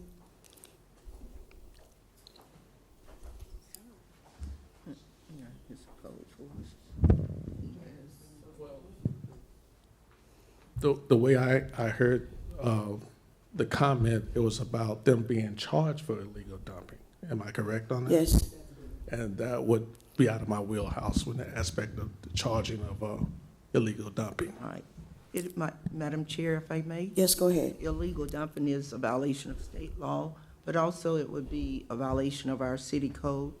And I think code enforcement manage that part, the citation, or police could also cite persons for illegal dumping under the state statute. Okay, is that something, Mr. Sermons, that you deal with in terms of charging someone, Mr. Sermons? No, code enforcement. He's over that as well. Yes.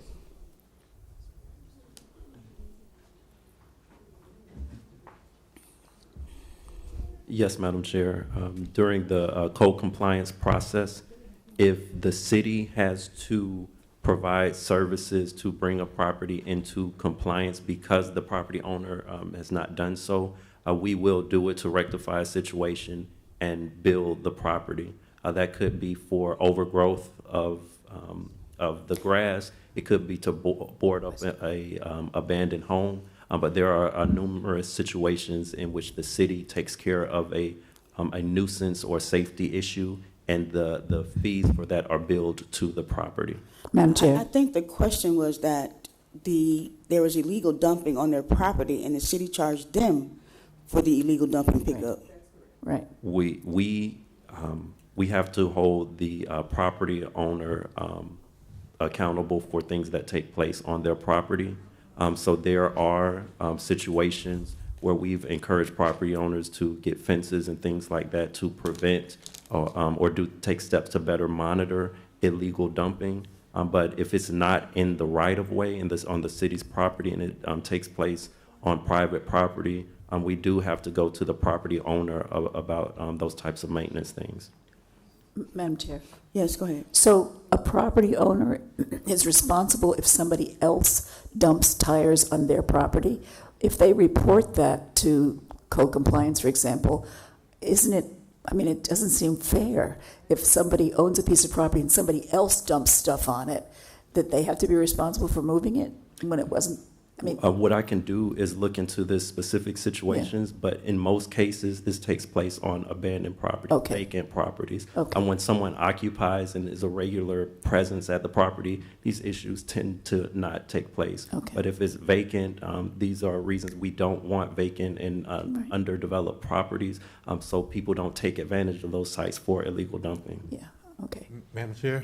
Yes, go ahead. Let me sir. just throw this out there, and I'm glad that came up that they're vacant. Ms. Nguyen, vacant property registration. We have a provision in our code that requires properties when they become vacant. If it's foreclosed on and the bank owns it, it needs to be registered with the city. So it won't be a 2-week period that those illegal activities are there because our city staff knows that this property is vacant. They pay the registration fee, and we're constantly tracking this. So we got to bring all of these things in together. I know this is a lot, but you know, and nothing to the staff, but I was traversing through that area and I literally seen this, and I think I copied you on the email when that tire issue first came up, and that was October 30th.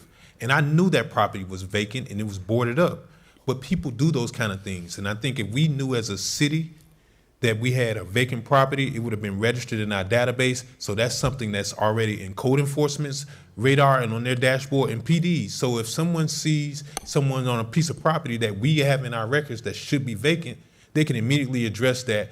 This property is registered under the holding company for Bank of America. Do you have, what's your business here on the property? And we can kind of curb some of that. So I think, these measures are in place. We just have to connect the dots, because that shouldn't happen. And I agree, the same level of commitment that we give to the Lakeview areas, it should be extended across the city, and it's no different because the complaints don't stop. And I try, I can speak for myself, but I'm sure other members, we're like the offensive line. We're the first ones that has to take the hit because we're living and working in this community. And I caught that incident myself, and I was astonished that there had to be at least 40 tires that was used and stacked up in his driveway. And I said, this is the worst thing to have in your neighborhood, especially if you live on that street. And thank you for your team, as well as Public Works team, to immediately get out and get that addressed. But we have to connect the dots. Thank you, Mr. Sermons. Thank you, Mr. Sermons. And any other questions for Mr. Sermons? All right, very good. Thank you, sir. I have another, Madam Chair. Okay. I have another question for Mr. Johnson. I think it's for him. He can tell me if it's not. If the gentleman sitting behind Peter, I apologize that I don't remember your name, you raised a question about wires being down in your neighborhood, and I wonder if Mr. Johnson can address that question. Is that something that we can control? Can we work with FP&L to remedy that situation? Well, any type of vegetation that's in the power lines, as the city as a whole, we don't have authorized personnel that will actually have the capabilities or the licensing to cut any type of trees that's in the power line. We have to refer to FP&L because they have the proper contractors to be able to actually take care of that situation. So can we lobby them on behalf of the residents to get that taken care of? It sounds like it's a dangerous situation, so maybe we can intercede on behalf of our residents with FP&L. Thank you, Mr. Yes, we can do that. Yes. Thank you. Yeah, they have done that before. When it comes to, there was a tree, I think it was on 2nd Street, that was over the power lines. That's correct. And they had to call FP&L, and they, basically said, come out and help us to get rid of this tree. So, yeah, they do that often. Yes, Madam Chair. Hello? I said, that's fine. Okay, that's fine. All right, thank you, sir. You're welcome, ma'am. Okay, we'll go to our next item. Item 11C, Resolution Number 155-22, a resolution of the City Council of the City of Riviera Beach, Palm Beach County, Florida, prohibiting the use of polystyrene products on public property, directing city administration to negotiate no polystyrene provisions in applicable city contracts, and encouraging all residents and retail businesses within the city to reduce or eliminate the use of polystyrene products, providing an effective date and for other purposes. Madam Chair, we have one public comment card on this item, and acceptance of public comment cards are now closed. Motion to approve resolution number 155-22. Second. Ms. Anna Vergney. Let's get Ms. Nguyen to present this item first. Could you tell us about this item, Ms. Nguyen? Yes, this item is before you at the request of Dr. Botel. She requested permission from the council at a previous council meeting to bring this item back. I don't know if Dr. Botel wants to speak on it. It is prohibiting the use of polystyrene products. Those are products such as egg cartons, packing materials, food containers, and it is before you today for consideration. Madam Chair. Yes, go ahead. Thank you, Ms. Nguyen. I am passionate about this topic, as I am also passionate about the use of single-use plastics and plastic straws. We are prohibited by state law from requiring businesses in our municipality we can't require them to not use polystyrene products, but we can monitor ourselves and make arrangements for our contractors not to use polystyrene. We all know the dangers of microplastics in our seas, in our environment, and so this is one step toward reducing the amount of microplastics in our seas and the environment. So I encourage my colleagues to vote on this, and I also encourage my colleagues to allow us to put forth another resolution at some future date to prohibit the use of single-use plastics and plastic straws on city property. Thank you. Thank you. Any public comment, please? She left. Oh, I'm sorry. okay. Are there any other questions about this item? Yes. Go ahead.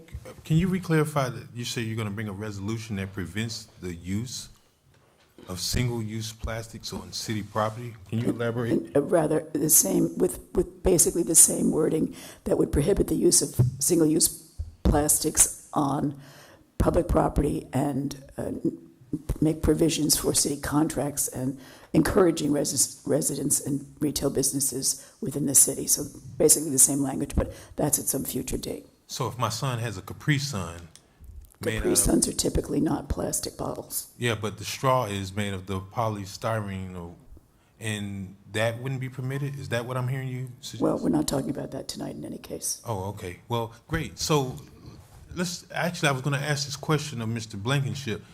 Your department head should be here so that way when the council gets to ask these questions, but we can't.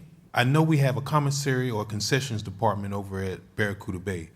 I was curious to know if this is one of the items that's used. It's not that big of a deal that he's not here, but it's good to know that kind of question. And certainly, I would hope that if this is something that we're going to do as a expression of this body, I would hope that we're practicing what we preach as it relates to these straws. So let's talk about this for just a second. What exactly is for instance, a type of contract that we'll have that will contain something such as polystyrene straws? Excuse me, Madam Chair. Yes, go ahead. I'm sorry. This resolution only relates to items such as styrofoam containers. This doesn't relate to plastic straws, so just to be clear. Okay. So who would know that? Is there some agreement that we know of specifically? Or I don't know how, and maybe Mr. Sutton knows, I don't know how we purchase our styrofoam cups, for instance, that are used in the offices for coffee. This would fall into that category. But I don't know how we purchase them. I don't know if there's a contract for them or not, but if we did have a contract for that, then we would have language requesting or encouraging our vendors not to use styrofoam, but I guess we wouldn't even purchase them. Right. okay, so I think there has to be some sort of way that purchasing has to make sure that people who have the ability to make purchases on behalf of the organization would know that would be prohibited. Correct. Is that? And then we would have, for instance, legal would develop a standard clause to go in all of our contracts, again, requesting temporary vendors not to use polystyrene products on city property. And just so I'm clear, this resolution is just a ceremonial in nature. It doesn't have any authoritative binding. It's encouraging, and it does not have any binding effect or any penalty. Okay. Well, if it's in the contract, then in a scenario where Even the contract would have just encouraging language. Oh, so it really doesn't have any effect. Okay. Thank you. Any other questions about this item? Madam Chair. Yes, go ahead. So like, for instance, with the coffee cups, I'm not very versed in any of this. So is there an alternative type of cup we were getting, or we're talking about buying mugs for everybody to have a mug or something? Madam Chair. What would be the alternative? Yes, go ahead. I'm sure that Mr. Sutton can educate us about that. We have spoken about it, but I believe that we can get cardboard versions of, or even there are other materials that are not polystyrene. Mr. Sutton. Because I can tell you, I'm not a fan of those straws and cups that melt when hot stuff hit it. And I've dealt with that numerous times, and I do not like it. So I don't know what we're looking at trying to replace it with, but I would think we need to know some of these answers that we're asking. Some of these answers need to be provided. Well, so the question, Mr. Was the alternative to what we're currently using? Well, currently, there are alternatives. There are, all types of paper products that the city can use. Currently, the procurement department leaves it up to various departments to order their own products that they need for their particular section, we can certainly put together some type of policy citywide for every department to buy a particular brand or a particular type of product. We can certainly do that, some type of policy to do that. But currently, we just leave it up to each department to do that. But we can certainly put together some type of policy whereby you're only limited to certain types of products to buy. Madam Chair. Yes, go ahead. Thank you, Mr. Sutton. Okay. In fact, before we put this before the council, we took a look at a number of other cities in Palm Beach County that have already passed a resolution very similar to this, in fact, with, I think, the same wording. So we could look to our neighbors around in the surrounding area to see what they've done with regard to purchasing. Okay. So, Madam Chair? Yes, go ahead. So for me, I would like to have a little more clarity on it before I move forward with it, because I don't want to vote on something and then it's going to turn around and half of it, we don't have any enforcement, and we do not know what those alternatives or what the plan would look like. I mean, of course, I'm all for better on our earth, but I'm not quite sure of what is the purpose if you can't make anyone do it other than ourselves, but I don't understand the purpose. But Madam Chair, I think the point is that we want to set a good example and require ourselves not to be purchasing polystyrene items. So yes, we would work with Parks and Rec, and we would work with other agencies. I actually met with every department head about this topic, and no one had a real problem with it. The police department obviously do not want to be going around telling people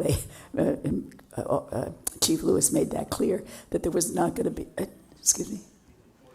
that there would be no enforcement, that would be the role of our police department to kick people off of city property if they're eating out of a McDonald's polystyrene container. But this is really to set an example as a city that we are not going to be purchasing polystyrene products for our use. okay, thank you. Okay. With that, Madam Clerk, you want to go ahead? Madam Chair, just to put on the record, I wouldn't be able to support this without all the information necessary. Other municipalities, what are they using through procurement for purchasing? I don't want to put restrictions in place on our staff without actually having all the information. So once we get all that information, I could actually possibly support this, but tonight I would not be able to support this. And also a resolution without any teeth behind it. I don't see the reason or the purpose besides just setting a good practice or precedence to say this is what the city is going to do, but a teethless resolution doesn't really set any precedence for the city at all, because regardless of what we say we're going to do, it means nothing to the public when they can just continue to do as they please based upon this resolution we're setting. So if our direction is to eliminate this from our purchasing, then I just want to see what other purchasing is being done through the departments and other municipalities and what options they have. Thank you, Madam Chair. Thank you. Ms. Chairperson Miller Anderson. No. Chair Pro Tem Lanier. Yes. Councilperson McCoy. I'm sorry, that was me? Yes, sir, that's you. Yes. Councilperson Botel. Yes. Councilperson Lawson. No. That vote passes with Councilperson Lawson and Chairperson Miller Anderson dissenting. Thank you. You're welcome. We're at the end of our agenda. Do we have any discussion by the Deputy City Manager? By the City Attorney? Yes, Madam Chair, briefly, I just want to thank you all for the approval of my contract and the support that you've given me. I want to thank Mr. Evans for his letter of support, and especially my staff. We're small but mighty. We look forward to continuing to provide the best legal advice possible to the city. Thank you. Thank you. Any committee reports? I do, quite a few actually. November 4th, I attended the Palm Beach North Chamber of Commerce Government Affairs Committee meeting. I also attended the Palm Beach County Environmental Resources Management Lake Worth Lagoon Science Symposium, which was a fascinating full-day science symposium. I attended the Florida League of Cities Legislative Conference representing Palm Beach County as the first vice president. I attended the Government Affairs Committee of the Palm Beach North Chamber, as well as the Florida City Strong webinar on the legislative agenda. I attended the Palm Beach North Chamber of Commerce Sustainability Committee meeting at the Maltz Jupiter Theater, and the Palm Beach County Housing Steering Committee meeting, and also the Legislative Committee meeting of the Palm Beach County League of Cities. And that's my committee report. Thank you. We will have statements by the mayor and city council. Mayor? Yeah, I just want to congratulate Attorney Nguyen for another 4 years. Continue the great work. Thank you. Thank you. Commissioner, Councilperson Lawson? Thank you, Madam Chair. Just for staff, next meeting, if we can just do a better job tracking the concerns of the residents so that everything can be touched on and addressed when they speak in public comment. I don't want us to have to go back and touch on certain things. And then also, I'm not sure, is it possible to get an update on where our police PVA negotiations are? Is that something that we need to do as a closed session? Is that something that we can get updated quickly? Because one of the things I always want us to do is just negotiate in good faith and never have to go to an impasse. So I want to make sure that we understand where we are, get those items on the table so we can avoid having to go to that direction. I want to make sure that we're good stewards to our law enforcement and PBA. So if we can get an update. Is that something that we can get tonight, or is that something you want to set a closed session for? Well, we probably will eventually set a closed session. Yeah, I think we will need to set a closed session. Okay, is that going to be sooner than later before this goes to a certain level of impasse? Well, we might be at that level. Well, then I think we would want to get an update before we get to that level. Okay, so. Because that's not an option that I personally would want us to see. That's not the direction that we want to set the precedents. I know that our staff can negotiate in good faith based upon the direction of this board, and every one of these board members have always been supportive of our police officers, so. May we poll tomorrow about the availability for the closed session? If we can get that sooner than later. I know the holidays are here, but that is pressing. All right. Happy holidays. We'll have Ms. McCray call tomorrow to check your availability. Thank you. Congratulations, Attorney Nguyen. Thank you for your service. You've done a phenomenal job, and happy holidays to everybody. Thank you. Councilperson McCoy. No, I don't have anything. I do. I'm good. Thank you. Councilperson Botel. Thank you. Ms. McBride and Nicole Rodriguez and I have been meeting with Palm Beach State College about our spring offerings, and we're currently conducting a survey of the community and staff to see which courses we will offer. The choices are logistics and transportation, business specialist, and entrepreneurship. So if you haven't gotten the survey and have a preference for those courses, please contact Nicole Rodriguez. Yesterday I had the privilege. Was it yesterday? Yes, yesterday I had the privilege of visiting Lincoln Elementary School to announce the winners of the Friends of the Riviera Beach School essay contest. There were nine fifth graders who won all the items requested in their essays. All the gifts will be delivered on Christmas Eve to their homes. I have to say I was so impressed with the quality of the essays this year. They've improved tremendously. Any child who took the time to write an essay had the chance to select a gift from our grab bag of toys. There will be a training class on learning how to paint professionally. I don't mean like Van Gogh, I mean like house painters. The training will take place the 11th and 12th of January. If you're interested, please call Amon Professional Services at 561-719-9527. Again, that's Amon to learn about painting professionally, 561-719-9527. I also want to congratulate Attorney Nguyen on the contract renewal, and to wish everyone a happy holiday and a wonderful, healthy, happy new year. Thank you. Thank you. My comments include next to the Riviera Beach Urban Farm is a piece of land that is owned by the school board, and it's been recently given to the individuals who operate our urban farm. It is going to be a grand opening of the JFK multi-purpose space. It is a vacant property which they'll be doing cooking demos, art classes, and pro-social therapies for students, such as yoga, meditation, and mindfulness. The space also includes the garden area where herbs and other foods are to be grown. Also, City of Riviera Beach with my office is having a Kwanzaa program on Friday, December 30th. That program will be located at the Marina, and it starts at 3 p.m.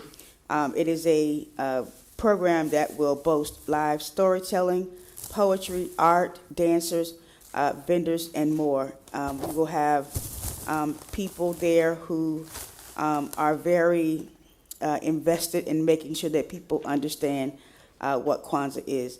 And also, too, yesterday we had a gift wrapping with the Inner City Innovators, which are the Hope Dealers, of the work that they're doing here in Riviera Beach. And before I close, I want to say that I heard my colleague call me mean.